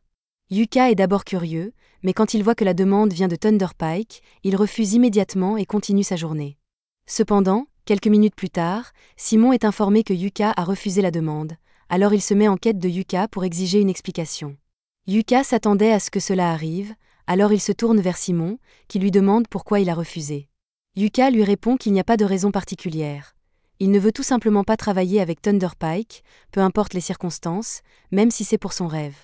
Il est honnêtement surpris que Simon se souvienne que son rêve était de trouver une porte des abysses, mais il n'a pas l'intention de s'impliquer, alors il souhaite bonne chance à Simon pour sa mission. Simon essaie de culpabiliser Yuka en disant qu'il a déjà commencé à préparer la mission en comptant sur sa participation, mais ça, c'est le problème de Simon. Alors pourquoi devrait-il s'en soucier ? Il était très impoli d'envoyer une demande à quelqu'un qui fait déjà partie d'un groupe actif, et tant que c'est une demande, Yuka a parfaitement le droit de refuser pour n'importe quelle raison. Simon se met en colère et dit à Yuka qu'il a tort d'avoir abandonné Thunder Pike, mais Yuka en a assez et lui crie que c'est Simon qui a tort. Quand Yuka était dans Thunder Pike, tout, des préparatifs avant les quêtes aux recherches et à la collecte d'informations, reposait sur ses épaules, et Simon n'a jamais montré de gratitude pour tout le travail qu'il a accompli. Simon n'a fait que l'utiliser, donc pour Yuka, ils ne sont plus amis. Simon est stupéfait et demande à Yuka ce qu'il est censé faire maintenant, car si Thunder Pike échoue encore une fois, ils seront rétrogradés. Ce n'est pas le problème de Yuka, alors il prend la main de Rin et s'en va. 2 semaines plus tard, Yuka rencontre le maître de la guilde et reçoit de mauvaises nouvelles. Il semble qu'un débordement de donjons soit en train de se produire, car en plus de ce qui est arrivé au groupe de Yuka à Ion, plusieurs autres incidents ont eu lieu dans le pays. Compte tenu des circonstances, l'Académie royale ne pouvait pas nier la possibilité d'un déferlement de donjons, ce qui explique probablement pourquoi ils ont donné à Thunderpike l'autorisation d'enquêter sur le donjon des ténèbres achromatiques. Cela dit, Ben Wood veut nommer Yuka et le reste de Clové pour une mission d'enquête dans ce donjon. Yuka lui dit immédiatement qu'il ne peut pas accepter la quête, car un groupe de rancés comme Clové ne peut pas faire un travail pareil. De plus, même si Thunderpike n'est pas fiable, il y a d'autres groupes de rangs à impliquer dans l'enquête sur le donjon achromatique. Cependant, Ben Wood lui dit que les autres groupes en ont assez des manigances de Thunderpike et se sont retirés de la mission. En fait, il semble que Thunderpike n'ait jamais vraiment eu l'intention de participer, car ils n'ont même pas soumis de demande officielle pour la mission. Ben Wood sort alors un registre et le montre à Yuka, mais Yuka sait déjà ce que c'est, car c'est le seul journal de conquête de la dernière mission dans le donjon achromatique, et il contient la preuve que la porte des abysses existe. C'est exactement pourquoi Ben Wood veut que Yuka mène l'enquête, parce qu'il est passionné par la porte des abysses, et que si c'est lui, ses rapports seront entièrement fiables. Il ne demande pas à Yuka de conquérir tout le donjon, il veut juste qu'il y jette un coup d'œil. Mais pour cela, Yuka devrait se frayer un chemin à travers le donjon, et il pense que ce serait trop risqué. Ben Wood comprend ses inquiétudes, c'est pourquoi il est prêt à donner ceci à Yuka pour la quête. Un parchemin de sortie, qui lui permettra de quitter le donjon instantanément quand il le voudra. Ben Wood demande donc à Yuka de reconsidérer sa décision. C'est alors que Mama rentre et remet à Yuka le formulaire de demande officielle pour cette mission, qui stipule qu'il rejoindra un groupe appelé King of Wellmelia, et que son groupe obtiendra un statut provisoire pour la durée de la mission. Cela commence à ressembler à quelque chose de très sérieux, alors Yuka dit qu'il doit en parler avec les membres de son groupe avant de prendre une décision. De retour à la maison, Yuka explique la demande aux filles et leur dit qu'il pense en réalité refuser. Les filles sont surprises qu'il rejette une telle opportunité, et Yuka comprend que participer serait un énorme coup de pouce pour leur groupe, mais ils ne pensent pas qu'ils soient prêts. Il leur manque encore beaucoup d'expérience et de préparation, mais même s'ils ne peuvent pas faire grand-chose pour leur manque d'expérience, Silk dit à Yuka qu'ils peuvent encore faire les préparatifs nécessaires avant le début de la mission. Rin demande à Yuka s'il a peur pour une raison quelconque, et Yuka n'y avait pas pensé jusqu'à maintenant, mais il a vraiment peur. Il craint de perdre les filles s'ils entreprennent une mission aussi dangereuse, car c'est la dernière chose qu'il souhaite. Les filles ressentent la même chose pour lui, mais elles promettent de tout faire pour revenir saines et sauves de la mission, donc Yuka peut leur faire confiance pour se débrouiller. Yuka réalise qu'il a été trop prudent et s'excuse auprès des filles de ne pas avoir cru en elle. Ils acceptent tous d'affronter ensemble le donjon achromatique, et plus tard dans la journée, le groupe retourne à la guilde pour dire à Ben Wood qu'ils acceptent la quête, mais qu'ils ont discuté et qu'ils pourraient avoir besoin d'une personne supplémentaire, alors il lui demande s'il peut leur présenter un bon éclaireur. Mamar s'attendait à cela, alors elle a déjà quelqu'un en réserve. Il s'agit de Naine, la fille d'une de ses amies, mais après avoir fait trop de farces, elle a été bannie de son pays natal, alors Mamar l'a recueillie et l'a aidée à changer de vie. Naine se présente comme une ancienne voleuse Fersi, mais maintenant elle est une ninja de rancée, et elle promet de se rendre utile à l'équipe, alors elle demande à être engagée comme éclaireuse. Étant donné que l'équipe est prête, Ben Wood et Mamar les conduisent dans le sous-sol de la guilde, où l'entrée du donjon achromatique est cachée. Silk est surprise, car elle ne s'attendait pas à ce que l'entrée du donjon se trouve juste en dessous de la guilde. Mamar explique que la guilde des aventuriers a été construite au-dessus du donjon achromatique comme mesure de protection pour sceller son entrée. Mais cela dit, avant que Yuka et les autres ne pénètrent à l'intérieur, Ben Wood souhaite l'informer de quelque chose. L'autre groupe de rang A qui devait participer à cette enquête a finalement abandonné à la dernière minute, donc Thunderpike est le seul groupe présent dans le donjon pour le moment. Ben Wood sait ce que Yuka pense de Thunderpike, alors il a jugé bon de l'avertir, car il pourrait finir par les croiser. Et en parlant de Thunderpike, la guilde enquête actuellement sur eux pour fraude, car des allégations prétendent que Simon dilapide les fonds destinés à la mission. Quoi qu'il en soit, Ben Wood demande simplement à Yuka d'essayer de rester amical s'ils croisent Thunderpike, car ils ne peuvent pas se permettre que des aventuriers se battent entre eux dans le donjon. Sur ce, la porte du donjon est ouverte, et le groupe se prépare à commencer leur enquête. Mais avant qu'ils n'entrent, Ben Wood leur rappelle que leur mission consiste simplement à explorer, donc ils n'ont pas besoin de se lancer dans des combats ou de tenter de vaincre des monstres. Yuka et les autres disent qu'ils ont compris, alors ils commencent leur diffusion en direct et s'adressent à leurs spectateurs. Yuka salue tout le monde et leur annonce qu'aujourd'hui, Clové va pénétrer dans le donjon achromatique pour la toute première fois, et qu'ils diffuseront chaque instant de leur exploration. Comme Naine est l'éclaireuse, Yuka lui confie une lanterne et une boussole magique pour guider le groupe, ce qui facilite grandement sa tâche. Elle informe le groupe qu'il n'y a aucun monstre en vue et que la boussole du vent indique cette direction. Elle enfile alors une cape d'invisibilité et part en avant pour vérifier. Pendant que Naine est partie, Silk demande à Yuka ce qu'il ressent à l'idée d'explorer enfin le donjon achromatique, mais pour être honnête, il n'est pas aussi excité qu'il imaginait. Bien que la mission ne fasse que commencer, Marina est sûre que cela deviendra plus amusant plus tard. Silk, quant à elle, dit qu'elle est vraiment enthousiaste d'être là. Elle est devenue aventurière uniquement pour l'argent au départ, mais après avoir entendu Yuka parler de son rêve, elle a été fascinée par l'idée de vivre des aventures pour accomplir un rêve. Peu après, Nen revient et dit qu'elle a confirmé la route qu'ils doivent prendre, mais cet endroit est vraiment étrange. La route dont parle Nen est une porte flottant au milieu d'une forêt, alors Yuka et les autres la traversent et s'enfoncent plus profondément dans le donjon. En marchant, Yuka mentionne qu'il a entendu que Thunderpike est entré dans le donjon il y a 2 semaines et qu'ils sont actuellement au 8e étage, donc il y a peu de chances qu'ils se croisent pour le moment. Yuka rappelle aux filles que leur objectif est simplement de vérifier s'il y a quelque chose d'anormal dans le donjon, pas de le conquérir, donc il serait préférable d'éviter tout combat si possible. Cependant, ils trouvent bientôt leur chemin bloqué par un étrange monstre poisson, et il n'y a aucun moyen de l'éviter, donc il semble qu'ils vont devoir se battre après tout. Yuka n'a jamais vu une créature comme celle-ci auparavant, alors il ne prend aucun risque et commence à élaborer une stratégie d'attaque. Il demande à Rin de préparer un sort de feu compact et à Silk de tirer des flèches sur la tête du monstre. Quant à Marina, il veut qu'elle utilise ceci. Elle attaque normalement avec une épée, mais Yuka veut en finir avec le monstre le plus rapidement possible, donc l'arbalète est la meilleure option. Marina est un peu déçue, car elle espérait utiliser son épée après avoir obtenu un nouveau métier de samouraï, mais une arbalète, c'est cool aussi. Maintenant que tout le monde a compris le plan, Yuka donne tout et commence à lancer son sort de missile prismatique. Juste au moment où le monstre commence à charger, il le frappe, suivi d'un carreau d'arbalète de Marina, qui perce un trou dans sa poitrine. Rin lance ensuite son sort de flamme directement dans le trou dans la poitrine du monstre, le faisant brûler de l'intérieur, et Silk achève le monstre avec quelques flèches dans la tête.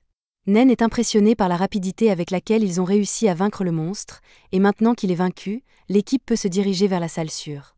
Une fois arrivé dans la salle sûre, Yuka propose de faire une pause et coupe le stream. Il demande à chacun de faire le bilan des pertes, mais à part les flèches utilisées pour combattre le monstre, tout le monde est encore bien équipé. Yuka est content d'entendre que tout le monde est en bonne forme, donc il ne reste plus qu'une chose à régler, le coffre au trésor. Ils vont évidemment l'ouvrir, mais Yuka se demande s'il devrait le faire en direct ou non. Silk fait remarquer que s'il y a un butin précieux dans ce coffre, les gens pourraient être mécontents qu'un groupe de rangs sait comme le leur l'obtienne. Elle a raison, donc Yuka décide qu'il devrait ouvrir le coffre hors caméra et donne à Nen le feu vert pour crocheter la serrure. Elle s'exécute, et en crochetant la serrure, elle découvre qu'il y a un piège intégré, mais ce n'est pas un problème car elle est assez habile pour l'éviter. Nen finit par ouvrir le coffre, et ils sont tous émerveillés de voir qu'il est rempli de magnifiques gemmes. Yuka demande à Silk de garder les bijoux et l'or pour le moment. Elle commence à les ranger dans son sac magique, et une fois terminée, Yuka regarde à l'intérieur pour voir s'il y a des artefacts. Il ne sait pas pourquoi ils ont laissé des gemmes dans le coffre, mais Yuka trouve un anneau magique qui semble très prometteur, ainsi qu'une sorte de cube. Il est un peu confus, car son analyse ne lui a donné aucune information sur l'artefact, mais c'est parce que l'artefact n'a pas encore d'attribut. Cela semble intéressant, donc Yuka prévoit de signaler son existence à Benwood avant de l'utiliser. Quant à l'anneau, il pense qu'il serait parfait pour Rin, car c'est un artefact qui maintient son utilisateur calme, et il fonctionne déjà clairement, car elle n'a que légèrement paniqué lorsque Yuka s'est mis à genoux pour lui passer l'anneau au doigt. Ils continuent leur progression dans le donjon, et peu après, Nen parvient à localiser l'escalier menant au 2e étage. Yuka lui dit qu'elle fait un excellent travail en tant qu'éclaireuse, mais Nen lui répond que c'est grâce à la boussole du vent qu'il lui a prêtée. Elle lui permet de trouver l'escalier en suivant les courants d'air dans le donjon. Yuka est un peu surpris, car il pensait que tout le monde utilisait des artefacts similaires pour traverser le donjon, mais il en a tellement que cela lui semble normal. Une fois arrivés dans la salle sur du 2e étage, Yuka demande à chacun de mentionner les choses étranges qu'ils ont remarquées jusqu'à présent. Silk mentionne que le paysage semble avoir changé à certains endroits, puis il y a cette créature à tête de requin, mais le plus intriguant est le fait qu'ils aient trouvé un coffre au trésor dans la salle sur du 1er étage. Cela n'a aucun sens pour lui, car les coffres au trésor se trouvent généralement dans les étages plus profonds, et la valeur des objets trouvés dans le coffre est proportionnelle à la dangerosité de l'étage. Donc, le fait qu'ils aient trouvé toutes ces gemmes ainsi que 2 artefacts précieux ne colle pas. Tout cela est plus que suffisant pour justifier des soupçons, et par précaution, ils ne devraient probablement pas risquer d'aller trop loin pour le moment, donc Yuka suggère qu'ils devraient rentrer pour aujourd'hui. Cette mission est un grand succès, car ils ont réussi à enquêter sur pas mal de choses, trouver des artefacts intéressants, et n'ont subi aucune perte. Malheureusement, la bonne humeur de Yuka est gâchée car il finit par croiser Thunderpike. Oui, Il espérait vraiment ne plus jamais avoir à les voir, et il est clair qu'ils n'ont pas changé d'un iota, car Simon, Barry et Camilla commencent tous à le réprimander pour son ingratitude, tandis que Jamie reste à l'arrière et essaie de ne pas s'impliquer dans les caprices de ses coéquipiers. Simon s'approche alors de Yuka et dit que puisque Chloé est ici, il va être gentil et former une alliance avec eux, donc il exige que Yuka lui remette toutes les données et le butin précieux qu'il a obtenu pendant son expédition. Yuka ne peut pas croire l'audace de Simon de penser qu'il accepterait une telle chose, mais Barry lui fait remarquer avec suffisance que le groupe de Yuka est de rang C, donc il est naturel qu'il s'allie à un groupe de rang A, et Yuka devrait être reconnaissant qu'il lui propose même cela. Le stream est toujours en cours, donc tous les spectateurs de Yuka le voient se disputer avec Simon, et ils sentent déjà que quelque chose d'intéressant est sur le point de se produire. Simon continue de débiter ses absurdités et exige également que Yuka lui donne tout le crédit pour les informations qu'il a recueillies. Yuka en a assez d'écouter les stupidités de Simon, mais avant qu'il ne puisse dire quoi que ce soit, Silk le devance. Elle traite Simon d'éhonté pour essayer de profiter des autres, mais Simon, Barry et Camilla sont discriminatoires envers les elfes noirs, donc ils la traitent de sauvageonne suivante du dieu sombre et disent qu'une sauvage comme elle n'a pas le droit de parler en leur présence. C'en est trop pour Yuka, car ils peuvent le manquer de respect autant qu'ils veulent, mais s'ils insultent un membre de sa précieuse famille, alors quelqu'un va mourir aujourd'hui. Simon essaie de minimiser le racisme flagrant de lui et des autres, mais Yuka est très sérieux dans sa menace, et il leur dit qu'il préférerait mourir que de travailler à nouveau avec eux. Il ne veut pas passer une seconde de plus près de Simon, donc il dit à tout le monde dans Chloé qu'ils partent. Sur ces mots, ils s'en vont, laissant les trois narcissistes furieux, et Jamie très mal à l'aise. Et rappelez-vous, tout cela a été capté sur le stream de Yuka, donc beaucoup de gens viennent de voir Thunder Pike se comporter de manière ouvertement raciste, et il ne faudra pas longtemps avant qu'il ne soit annulé. 2 jours plus tard, Thunder Pike est convoqué à une réunion avec Ben Wood, qui leur annonce que plusieurs plaintes ont été déposées contre eux ces derniers jours. Une de leurs sponsors, alléguant que Thunder Pike détourne les fonds qui leur ont été alloués pour la mission. 2 plaintes pour droit civil du Conseil des Elfes et de Welmelia, pour avoir été ouvertement raciste envers Silk, et une plainte du siège de la guilde. Ben Wood demande à Simon s'il a quelque chose à dire pour sa défense, mais malheureusement, le bon sens était en pénurie à la naissance de Simon, donc il dit qu'il n'a rien fait de mal. Selon lui, c'est Chloé qui a eu tort de permettre à leur sauvageonne d'elfe noir de lui parler ainsi, mais avant même qu'il ne termine sa phrase, Simon reçoit un coup de poing bien mérité en plein visage. Ben Wood est furieux que Simon soit si peu repentant, mais Simon ne comprend pas pourquoi Ben Wood en fait tout un plat pour une simple sauvageonne d'elfe. Ben Wood lance un poignard près du visage de Simon pour le faire taire, et comme Simon est clairement trop ignorant pour comprendre par lui-même, Ben Wood lui explique. Un groupe de rang reconnu par le royaume de Welmelia vient d'être vu en train d'être ouvertement raciste envers une elfe noire, et cela a entaché la dignité du royaume. Simon pense que Ben Wood exagère pour une simple dispute entre aventuriers, mais Ben Wood l'attrape par le cou et lui dit que sa petite dispute pourrait finir par endommager les relations du royaume avec les elfes. Voici ce qui va se passer. Ben Wood veut que Simon et les autres fassent un stream d'excuses immédiatement, et il ferait mieux de se préparer à perdre sa licence d'aventurier, voire à être exilé du royaume. Simon commence à réaliser à quel point la situation est sérieuse, donc il essaie de négocier en disant qu'il n'y aura personne pour terminer l'enquête sur le donjon achromatique si Ben Wood les exile, mais Ben Wood lui répond qu'il se portera très bien sans eux. Contrairement à Thunder Pike, Chloé a prouvé qu'ils étaient capables de se débrouiller seuls et de travailler ensemble dans des situations dangereuses, et pendant la mission, ils ont été provisoirement promus au rang A. Simon est sans voix en réalisant que Chloé est maintenant de rang A. Ben Wood ne veut pas perdre plus de temps à parler à Simon, donc il lui dit de sortir de son bureau et de commencer à travailler sur ce stream d'excuses. Simon ne peut pas croire que cela lui arrive, et il n'a aucune intention de s'excuser pour ce qu'il a fait, car il ne pense pas avoir fait quoi que ce soit de mal. Au lieu de cela, il blâme Yuka, car tout cela est arrivé à cause de son stream, donc il veut se venger. C'est alors que quelqu'un appelle Simon depuis un coin et lui dit qu'il a un plan pour le remettre sur le tout en se vengeant de Yuka et de Chloé, et Simon semble intéressé par ce qu'il a à dire. Le lendemain, Marina rencontre Yuka parce qu'elle a compris quelque chose à propos de l'artefact pour bébé qu'ils ont trouvé. Elle sait ce qu'il faut faire, mais elle a besoin de l'aide de Yuka pour que ça marche, alors elle lui dit de la tenir en pensant à elle, et pendant qu'il fait ça, la boîte noire se transforme en sabre de samouraï noir. Yuka est stupéfait, car même lui ne savait pas que c'était possible. Il demande donc à Marina de lui expliquer comment cela fonctionne, mais elle lui répond que c'est un secret. Quelques jours plus tard, Ben Wood rencontre Chloé alors qu'il s'apprête à pénétrer à nouveau dans l'Achromatic Darkness. Il leur rappelle qu'ils n'ont pas besoin d'essayer d'accomplir quoi que ce soit, puisque les informations qu'ils ont ramenées lors de leur première expédition étaient plus que suffisantes. Yuka lui assure qu'ils seront prudents et que si quelque chose tourne mal, il utilisera le parchemin de sortie pour s'enfuir immédiatement. Ils commencent leur diffusion en direct et annoncent à tous les téléspectateurs qu'ils vont effectuer leur 2e expédition dans l'Achromatic Darkness aujourd'hui, et que leur objectif est d'atteindre l'escalier du 3e étage tout en cherchant des choses étranges. Jusqu'à présent, l'expédition s'est déroulée sans encombre puisque le groupe est parvenu à atteindre l'escalier du premier étage sans trop de difficultés. Mais alors qu'elle monte au deuxième étage, elle découvre une chose à laquelle aucune d'entre elles ne s'attendait, un grand champ ouvert. Les filles ont du mal à croire qu'elles sont encore à l'intérieur d'un donjon alors qu'elles peuvent clairement voir le ciel, mais Yuka se souvient d'avoir vu des enregistrements de certains étages de donjons qui ressemblent à des espaces extérieurs, donc ce n'est pas si étrange.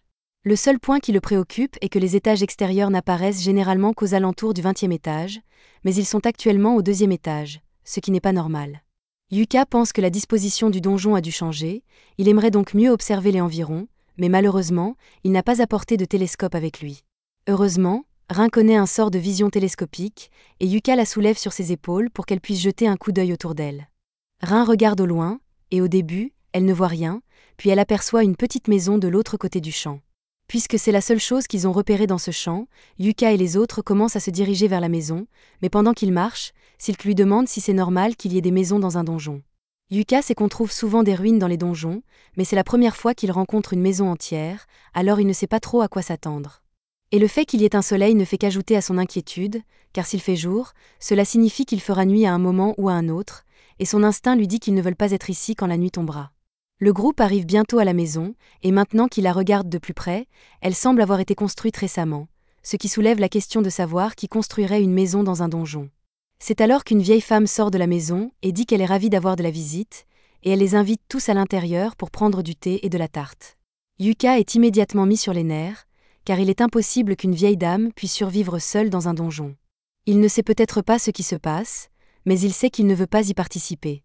Marina demande à la vieille dame qui elle est et pourquoi elle se trouve dans le donjon.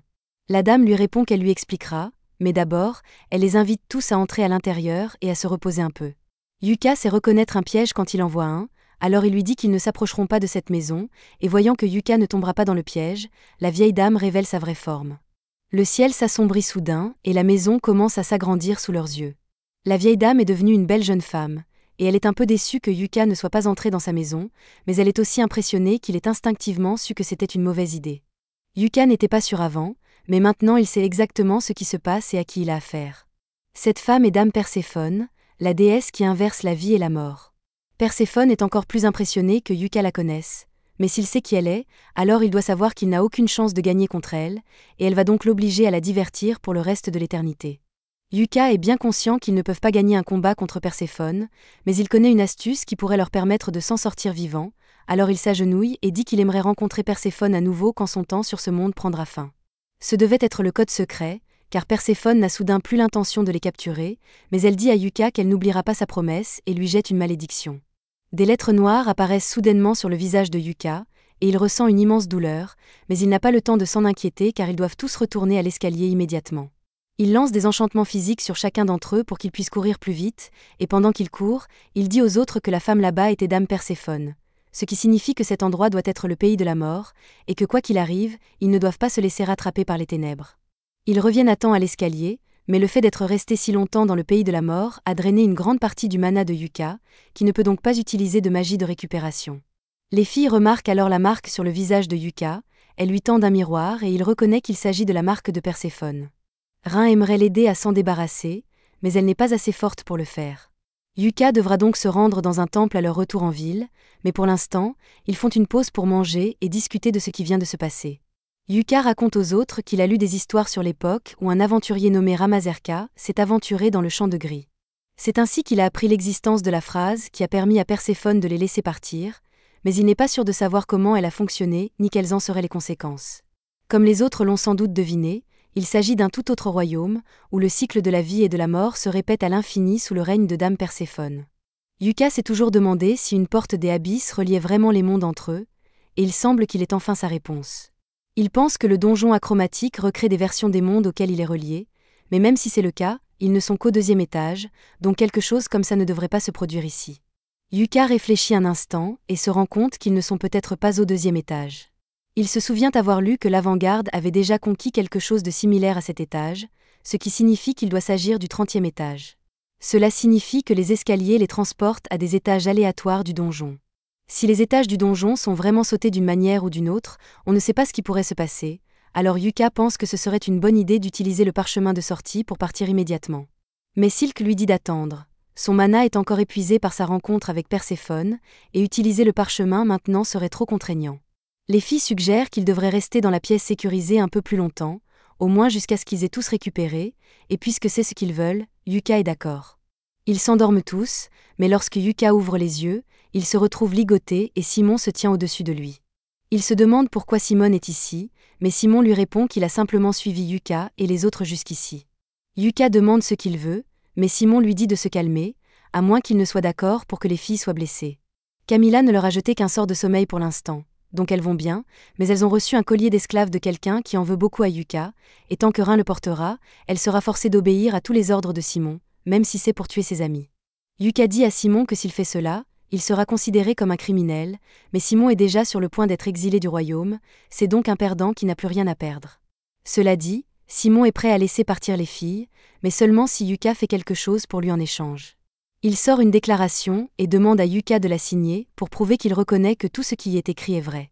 La déclaration dit que tous les commentaires racistes sur les elfes ont été lancés par Clové, que Thunderpike n'a rien fait de mal, et que tout le hentai de fourrure sur l'ordinateur de Simon est l'œuvre de Yuka.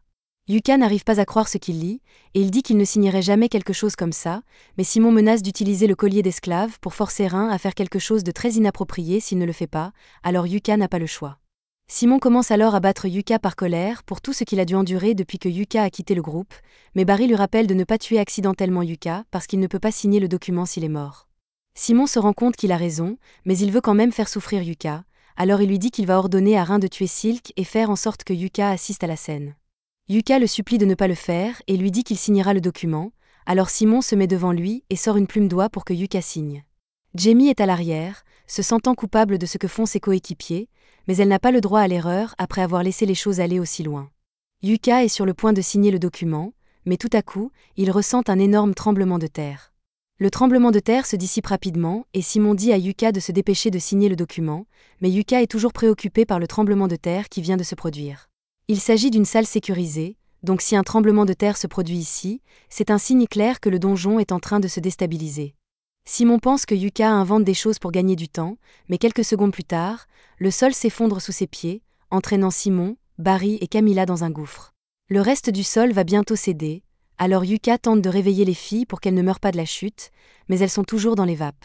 Yuka essaie de sortir le parchemin de sortie pour qu'elle puisse s'échapper immédiatement du donjon, mais Simon a dû prendre son sac magique pendant qu'il dormait, et il n'a donc plus aucun de ses artefacts. Le sol cède bientôt complètement, et Yuka et les autres tombent à la renverse, mais heureusement, au milieu de la chute, Jamie lance un sort de chute de plume qui leur permet d'atterrir sains et saufs, à l'exception de Simon, Camilla et Barry. Ces derniers sont gravement blessés, et ils méritent toute la douleur qu'ils ressentent. Simon crie à Jamie d'avoir aidé Yuka au lieu de lui, mais ils ont de plus gros problèmes à régler car une tonne d'or les a encerclés et ils n'ont aucun moyen de s'en sortir. Jamie court vers Simon et s'empare du sac magique de Yuka pour le lui rendre, et une fois qu'il a récupéré son sac, il sort le parchemin du sanctuaire pour jeter une barrière pendant que Jamie annule le sort de sommeil que Camilla a jeté sur les filles. Une fois les filles réveillées, Rin prend la relève pour donner à Yuka le temps d'utiliser le parchemin de sortie et de les faire tous sortir d'ici, même Thunderpike. Jamie lui demande s'il est sûr de lui, car il a tout à fait le droit de les laisser mourir, elle et le reste de Thunderpike, mais même si ce qu'ils ont fait est vraiment maléfique, Yuka ne veut pas les laisser mourir dans un donjon. Malheureusement, Yuka a sous-estimé le manque de vision de Simon, car pendant que Rin maintenait la barrière, il a décidé de la prendre en otage. En conséquence, la barrière s'effondre et les autres sont obligés de se battre contre les orques pour les éloigner. Yuka veut aider, mais il ne peut rien faire tant qu'il est bloqué dans l'état d'activation du parchemin, si bien que Simon risque de tuer Rin. Heureusement, Jamie se précipite derrière Simon et l'envoie au sol pour sauver Rin. Le parchemin est sur le point d'être activé, et Yuka crie à Jamie de venir à ses côtés pour qu'elle puisse se téléporter avec eux, mais avant qu'elle ne puisse bouger, Simon donne un coup de coude à Jamie et commence à se diriger vers le cercle de téléportation. Barry et Camilla le supplient de les porter jusqu'au cercle parce qu'ils ne peuvent pas bouger, mais Simon n'en a plus rien à faire d'eux, alors il n'a pas de problème à les laisser derrière lui. Cependant, avant qu'il ne puisse atteindre Yuka, Jamie lui envoie un laser dans le genou pour l'empêcher d'atteindre Yuka. Yuka l'appelle à nouveau car le parchemin est sur le point de s'activer, mais elle n'arrivera jamais à temps, alors elle sourit et accepte son destin pendant que Yuka et les autres se téléportent. Simon commence à paniquer après avoir réalisé qu'il n'a plus d'option, alors il sort son dernier recours et se poignarde dans le cou avec une sorte d'injection alors que les orques se rapprochent. Bien que coincée dans le donjon, Jamie a réussi à survivre jusqu'à présent, mais elle ne tiendra plus très longtemps. Elle allume donc la caméra de streaming pour laisser un dernier message. Elle commence par raconter à quel point Yuka a toujours été gentil avec elle, allant jusqu'à l'aider à obtenir des médicaments pour son frère, mais elle ne l'a jamais remboursé, ne réalisant pas à quel point tout cela était coûteux. Ce n'est qu'après que Yuka ait quitté le groupe qu'elle a compris à quel point il avait travaillé dur pour les aider, et elle se sent dégoûtée par son propre comportement. Elle sait que Yuka ne lui pardonnera jamais, et elle pense honnêtement qu'elle ne mérite pas son pardon pour ce qu'elle lui a fait. C'est alors que Jamie entend Simone crier son nom avec colère. Ne pouvant pas se permettre qu'il la trouve, elle envoie un enregistrement de tous les crimes de Thunder Pike et s'excuse auprès de Yuka pour tout ce qu'elle a fait. Yuka et les autres viennent de finir de regarder le stream, et il est clair que Jamie a déjà accepté son sort. Yuka se sent horriblement coupable d'avoir laissé Jamie mourir dans ce donjon, mais Rin le rassure en disant que ce n'est pas de sa faute. Il est difficile d'imaginer que Jamie ait pu survivre longtemps toute seule là-bas, mais Benwood leur apprend que la guilde a récemment reçu un signal de détresse provenant du donjon. Le message est plein de parasites, mais ils reconnaissent clairement la voix de Jamie, ce qui signifie qu'elle est toujours en vie. Cependant, les responsables de la guilde débattent encore pour savoir s'il vaut la peine d'envoyer une équipe de secours pour la sauver, car le donjon achromatique est extrêmement dangereux. Yuka se lève immédiatement et propose de se porter volontaire pour la mission de sauvetage, affirmant qu'il ne peut pas laisser une amie mourir là-bas. Il demande également à Benwood de l'aider à trouver un autre parchemin de sortie, déclarant qu'il est prêt à payer n'importe quel prix. Benwood accepte de l'aider, mais il prévient Yuka que la décision d'autoriser la mission de sauvetage n'a pas encore été prise. Alors que Benwood s'éloigne, Yuka explique aux filles qu'il partira seul en mission pour ne pas les mettre en danger, mais elle refuse catégoriquement, sachant qu'il finira par faire quelque chose de téméraire s'il y va seul. De plus, sans Jamie, elle serait probablement toute morte dans le donjon, et après avoir mis ce collier d'esclave à Rin, celle-ci aurait été condamnée à une vie de servitude sans l'aide de Jamie. En parlant du collier d'esclave, Yuka demande à Rin de s'approcher de lui. Lorsqu'elle le fait, il commence à invoquer un sort grâce à la marque maudite qu'il a reçue, et parvient à désactiver le collier d'esclave. Rin est stupéfaite, car les colliers d'esclave sont normalement impossibles à enlever une fois posés. Elle demande à Yuka quel sort il vient d'utiliser, et Yuka lui répond que c'est probablement de la magie noire. Il ne sait pas exactement pourquoi il connaît ce sort, mais il semble que de nouvelles compétences et sorts lui soient imposés par la marque de Perséphone. Cela fait probablement de lui un disciple du roi sans vie, alors Yuka plaisante en leur demandant de garder sa secret vis-à-vis de l'Église, mais elles sont sincèrement inquiètes pour lui. Yuka les rassure en disant qu'il n'y a pas de quoi s'inquiéter pour l'instant, car il semble que Perséphone ait simplement pris goût à lui pour une raison quelconque, donc la marque ne devrait pas poser de problème pour le moment. C'est alors que quelqu'un commence à frapper violemment à leur porte, et ils entendent la voix de Bézio qui leur ordonne de sortir. Yuka va à l'extérieur pour s'occuper de lui, et Bézio lui crie arrogamment dessus pour avoir mis autant de temps à ouvrir. Il tente ensuite de frapper Yuka, mais ce dernier lui donne un coup de pied dans les parties sensibles. Les gardes de Bézio essaient de dégainer leurs épées en voyant leur maître se faire attaquer, mais ils sont immédiatement mis hors combat par Nen et Marina. Yuka explique alors à Bézio que s'il espérait que Simone réussisse à les faire chanter, il se trompe lourdement, et qu'après les blessures que Simone a subies, il est probablement déjà mort dans le donjon. Bézio commence à paniquer légèrement, mais il est toujours convaincu que Simone a au moins réussi à mettre le collier d'esclave à Rin, alors il sort son gemme de contrôle et ordonne à Rin de sortir. Rin sort lentement de la maison, ce qui fait croire à Bézio que le collier a fonctionné, mais elle lui assène alors un coup de barre en acier sur la tête. Elle s'apprête à en rajouter une couche pour s'assurer qu'il reste au sol, mais Yuka l'arrête, car le tuer en plein jour leur causerait des ennuis avec la loi. Rin accepte d'arrêter puisque Yuka le lui demande, mais elle ne laissera pas Bézio partir sans une punition appropriée. Elle prend donc le collier d'esclave et l'enferme autour de son cou. Elle saisit ensuite la gemme de contrôle et lui dit que s'il ose se montrer à nouveau près d'eux, elle lui fera subir une mort atroce. Bézio supplie Rin de comprendre qu'il veut simplement qu'elle l'aime, mais Rin lui répond qu'elle appartient à Yuka et qu'elle ne pourrait jamais aimer quelqu'un comme lui. Bézio ne peut pas croire ce qu'il vient d'entendre, et Yuka en a marre de l'obsession de Bézio pour Rin. Il s'approche de lui et utilise la magie noire pour lui lancer un sort.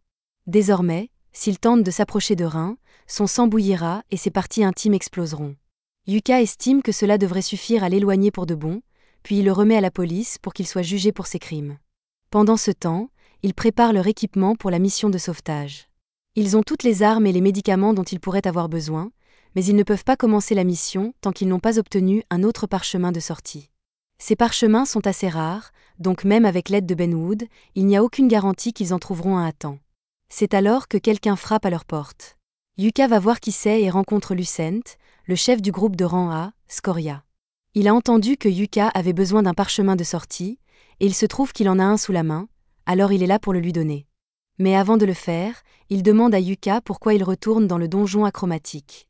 Yuka lui explique qu'il va sauver un ami en danger, et c'est tout ce que Lucent a besoin d'entendre.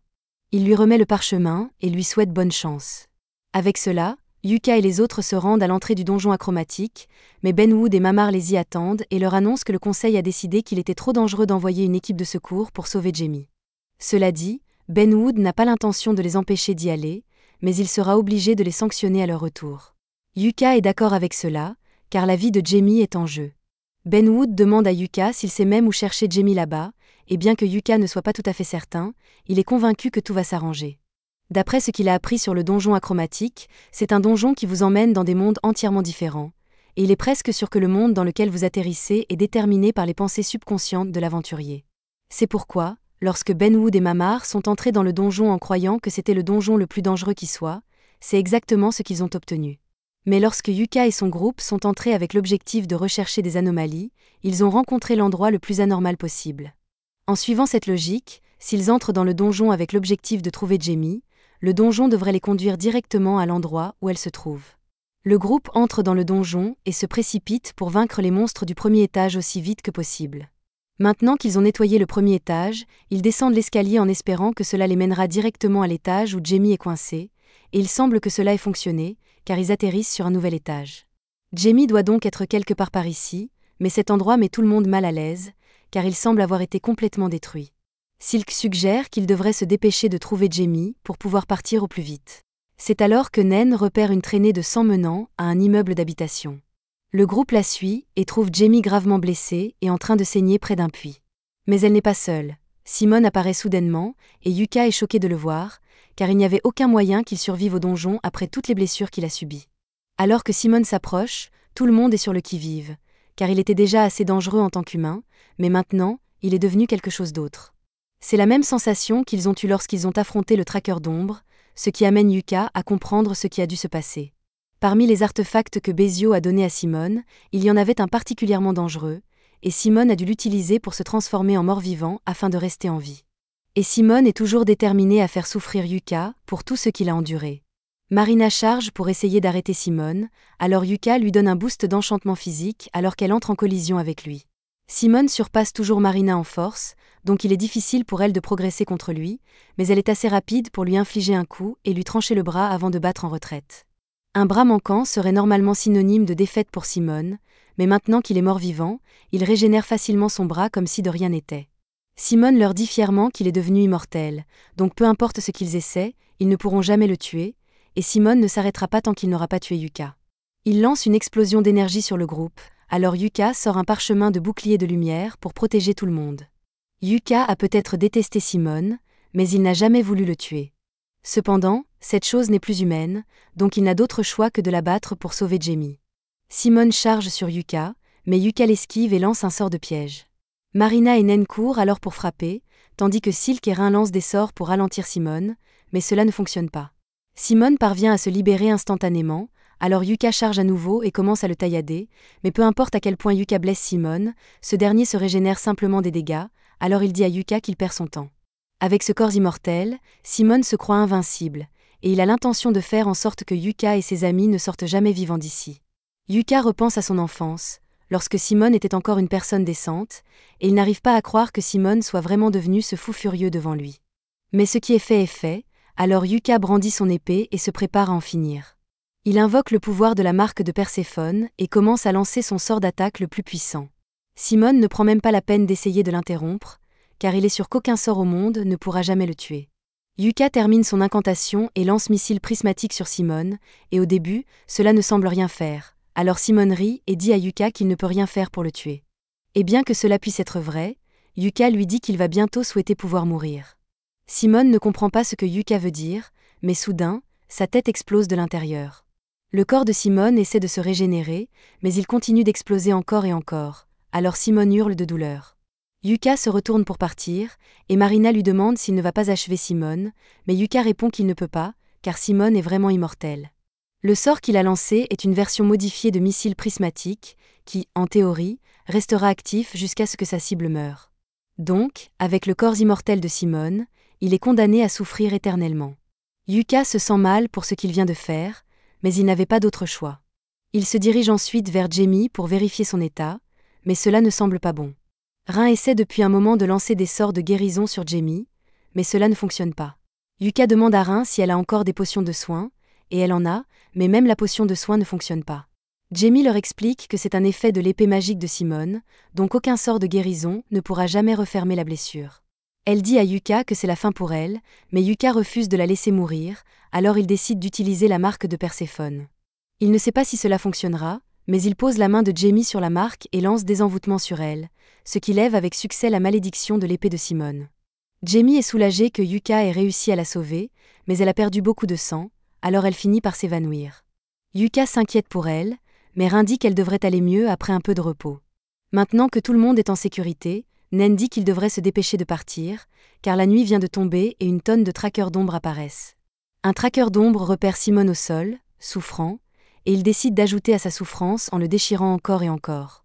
Yuka se sent toujours coupable d'avoir causé la souffrance éternelle de Simone, mais il n'y a plus rien à faire pour lui, alors Yuka sort le parchemin de sortie et dit adieu à celui qui était autrefois son ami. Après leur retour, Yuka et Jamie sont convoqués par Ben Wood, qui leur dit qu'en tant que maître de guilde, il est obligé de punir Clové pour leurs actions. Yuka s'y attendait, car ils sont entrés dans un donjon qui était censé être scellé, mais la seule punition que Ben Wood inflige à Clové est une suspension d'1 mois. Yuka est surpris que ce soit tout, mais Ben Wood se tourne ensuite vers Jamie et, en tant qu'ancien membre de Thunder Pike, il est obligé de la punir pour son rôle dans les crimes du groupe, mais elle ne reçoit qu'une suspension d'1 an. Jamie demande s'il est sûr qu'elle devrait s'en tirer à si bon compte, car Thunder Pike a fait beaucoup de choses horribles, et elle a été complice de la plupart d'entre elles, donc elle était sûre qu'elle serait exilée. Mais bien que cela puisse être vrai, Mamar explique que Jamie a gagné une certaine clémence en fournissant des preuves des crimes de Thunder Pike, et elle n'a jamais directement participé à aucune de leurs activités illégales, donc il n'y a pas besoin de la punir davantage. En quittant la guilde, Jamie s'excuse auprès de Yuka car Clové a été punie pour être venue la sauver, mais Yuka lui dit de ne pas s'inquiéter.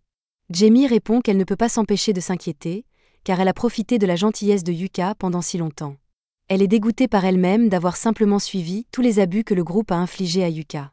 Elle lui demande s'il pense qu'elle peut changer, mais Yuka lui dit qu'elle a déjà beaucoup changé, car elle vient de s'excuser auprès de lui et ils ont une conversation normale.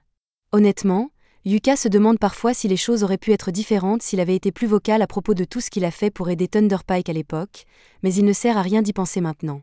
Il demande à Jamie si elle est prête à rentrer chez elle, car il est sûr que son frère l'attend. Elle le remercie une dernière fois, et ils se séparent. Yuka rencontre ensuite Mamar pour lui annoncer qu'il souhaite inviter Nen à devenir membre permanent de Clové. Mamar est ravie d'entendre cela, mais elle demande à Yuka s'il est sûr que Nen pourra s'intégrer au sein de Clové. Yuka lui répond que Nen s'est si bien adaptée qu'il avait oublié qu'elle n'était là que temporairement. Convaincue par l'assurance de Yuka, Mamar propose de commencer immédiatement les démarches administratives. Yuka suggère cependant d'attendre la réponse de Nen, car il ignore encore si elle acceptera son offre.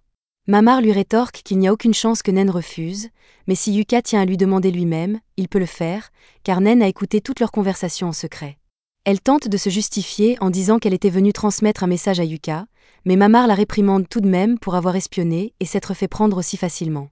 Puisque Nen est là, Yuka lui demande directement si elle souhaite rejoindre Clové de manière permanente, et Nen accepte avec enthousiasme. Mamar, heureuse pour elle, l'embrasse et l'encourage à donner le meilleur d'elle-même aux côtés de Yuka et de ses compagnons. En quittant le bureau de Mamar, Yuka interroge Nen à propos du message qu'elle devait lui transmettre. Nen lui remet alors une lettre de Silk. Dès que Yuka la lit, il comprend de quoi il s'agit. Nen lui demande des explications, et Yuka lui propose d'aller rendre visite à Jamie. Jamie est en train de faire du rangement dans le bureau privé de Ben Wood. Lorsque Yuka arrive, il lui dit qu'il est impressionné par la facilité avec laquelle elle s'acquitte de cette tâche. Ben Wood avait apparemment renoncé à maintenir cet endroit en ordre il y a des années, ce qui explique pourquoi il est devenu si désorganisé. C'est pour cela qu'il a engagé Jamie pour tout remettre en état. D'ailleurs, Jamie profite de l'occasion pour remercier Yuka, car elle sait que c'est lui qui l'a recommandé pour ce travail. Yuka feint l'ignorance, mais Jamie est certaine qu'il y est pour quelque chose, et elle lui est très reconnaissante. En effet, avec sa suspension d'1 an, avoir une autre source de revenus lui est très utile. Elle demande ensuite à Yuka s'il y a une raison particulière à sa visite. Yuka lui explique que Silk souhaite discuter avec elle et lui demande si elle peut passer à leur base après le travail. Jamie accepte, mais elle ignore pourquoi Silk veut la voir, et Yuka ne souhaite pas lui donner plus de détails. Une fois sa journée terminée, ils rentrent tous chez eux, mais il fait très froid, car c'est l'hiver. Cette ville ne reçoit pas beaucoup de neige, mais dans la ville natale de Yuka, il neigeait souvent, et il se souvient des batailles de boules de neige qu'il faisait avec Simone lorsqu'ils étaient enfants. Ces souvenirs le rendent un peu nostalgique, alors Jamie et Nen essaient de le remonter le moral. Ils arrivent finalement à la maison de Clové, et Yuka demande à Nen et Jamie d'entrer en premier. Nen et Jamie sentent que Yuka prépare quelque chose, car il n'agit pas habituellement ainsi, mais elles ne savent pas de quoi il s'agit, alors elles entrent. Cependant, dès qu'elles franchissent le seuil, elles sont accueillies par une fête organisée pour célébrer leur intégration officielle dans Clové. C'est pour cela que Silk avait envoyé Nen en mission plus tôt, afin qu'elle ne découvre pas la surprise. Nen est ravie de devenir officiellement membre de Clové, mais Jamie ne sait pas quoi ressentir. Yuka ne lui a jamais demandé si elle souhaitait rejoindre le groupe, alors il craint d'avoir outrepassé ses limites en l'ajoutant à l'équipe. Mais ce n'est pas le problème. Jamie est heureuse que Yuka l'ait invitée, mais elle ne pense pas mériter une telle gentillesse après tous les ennuis qu'elle leur a causés. Les autres membres de Thunder Pike ont commis de nombreuses actions répréhensibles, et pour la plupart, elle est restée passive et a tout observé sans intervenir. Silk lui dit qu'elle n'a pas à se sentir coupable, car c'est elle qui les a sauvés de Simon et des autres au moment crucial. Ils lui doivent la vie, et en tant que vétérane expérimentée, ils seraient ravis de la voir dans leur groupe. Sur ce, il est temps de commencer la fête d'accueil, et tout le monde s'assoit autour de la table pour le festin. Yuka s'apprête à porter un toast en l'honneur de Jamie et Nen, mais avant qu'il ne le fasse, Marina a une question. La raison pour laquelle ils ont nommé leur groupe Clové, Trèfle, était qu'ils étaient 4 à l'origine, mais maintenant ils sont 6, et elle se demande si les trèfles à 6 feuilles existent vraiment. Yuka n'en sait rien, mais Jamie leur explique que les trèfles à 6 feuilles existent bel et bien, et que dans le langage des fleurs, ils symbolisent la gloire. Marina est impressionnée que Jamie connaisse autant de choses sur les fleurs, et la gloire est un bon symbole pour le groupe. Ils portent donc tous un toast au nouveau Clové. Plus tard dans la soirée, Yuka accompagne Jamie chez elle. En marchant, Yuka se remémore le passé. Il lui confie qu'à son arrivée en ville, il l'admirait un peu. Jamie est surprise d'entendre cela, mais Yuka lui explique qu'elle dégageait une vraie vibe de fille de la ville, et en tant que garçon de la campagne, elle lui semblait très glamour. Bien sûr, depuis, Yuka a perdu une grande partie de cette innocence, mais Jamie se souvient qu'il était bien plus mignon à l'époque. Comme il n'avait jamais vu une ville auparavant, il avait du mal à comprendre comment utiliser les pompes à eau ou à se repérer dans les rues. Yuka n'aime pas se rappeler à quel point il était naïf à l'époque. D'ailleurs, Simone venait du même village que lui, et il était tout aussi perdu que Yuka. Évoquer Simone met Yuka de mauvaise humeur, alors Jamie lui demande s'il repense souvent au passé. Yuka avoue avoir de nombreux souvenirs heureux avec Thunder Pike, mais il sait qu'il ne pourra jamais revivre ces moments, car Thunder Pike n'existe plus, et il se sent un peu responsable de la façon dont les choses ont tourné. Jamie lui dit que ce n'est pas de sa faute. Les autres membres sont progressivement devenus aveugles à tout ce que Yuka faisait pour soutenir le groupe, et même s'il avait essayé de leur expliquer, ils ne l'auraient pas écouté. Thunder Pike était condamné à l'échec dès le début, alors Jamie répète à Yuka que la faute repose entièrement sur Thunder Pike, mais elle espère qu'il lui donnera une chance de recommencer. Une fois sa suspension terminée, elle promet de travailler dur pour l'équipe et de ne plus refaire les mêmes erreurs.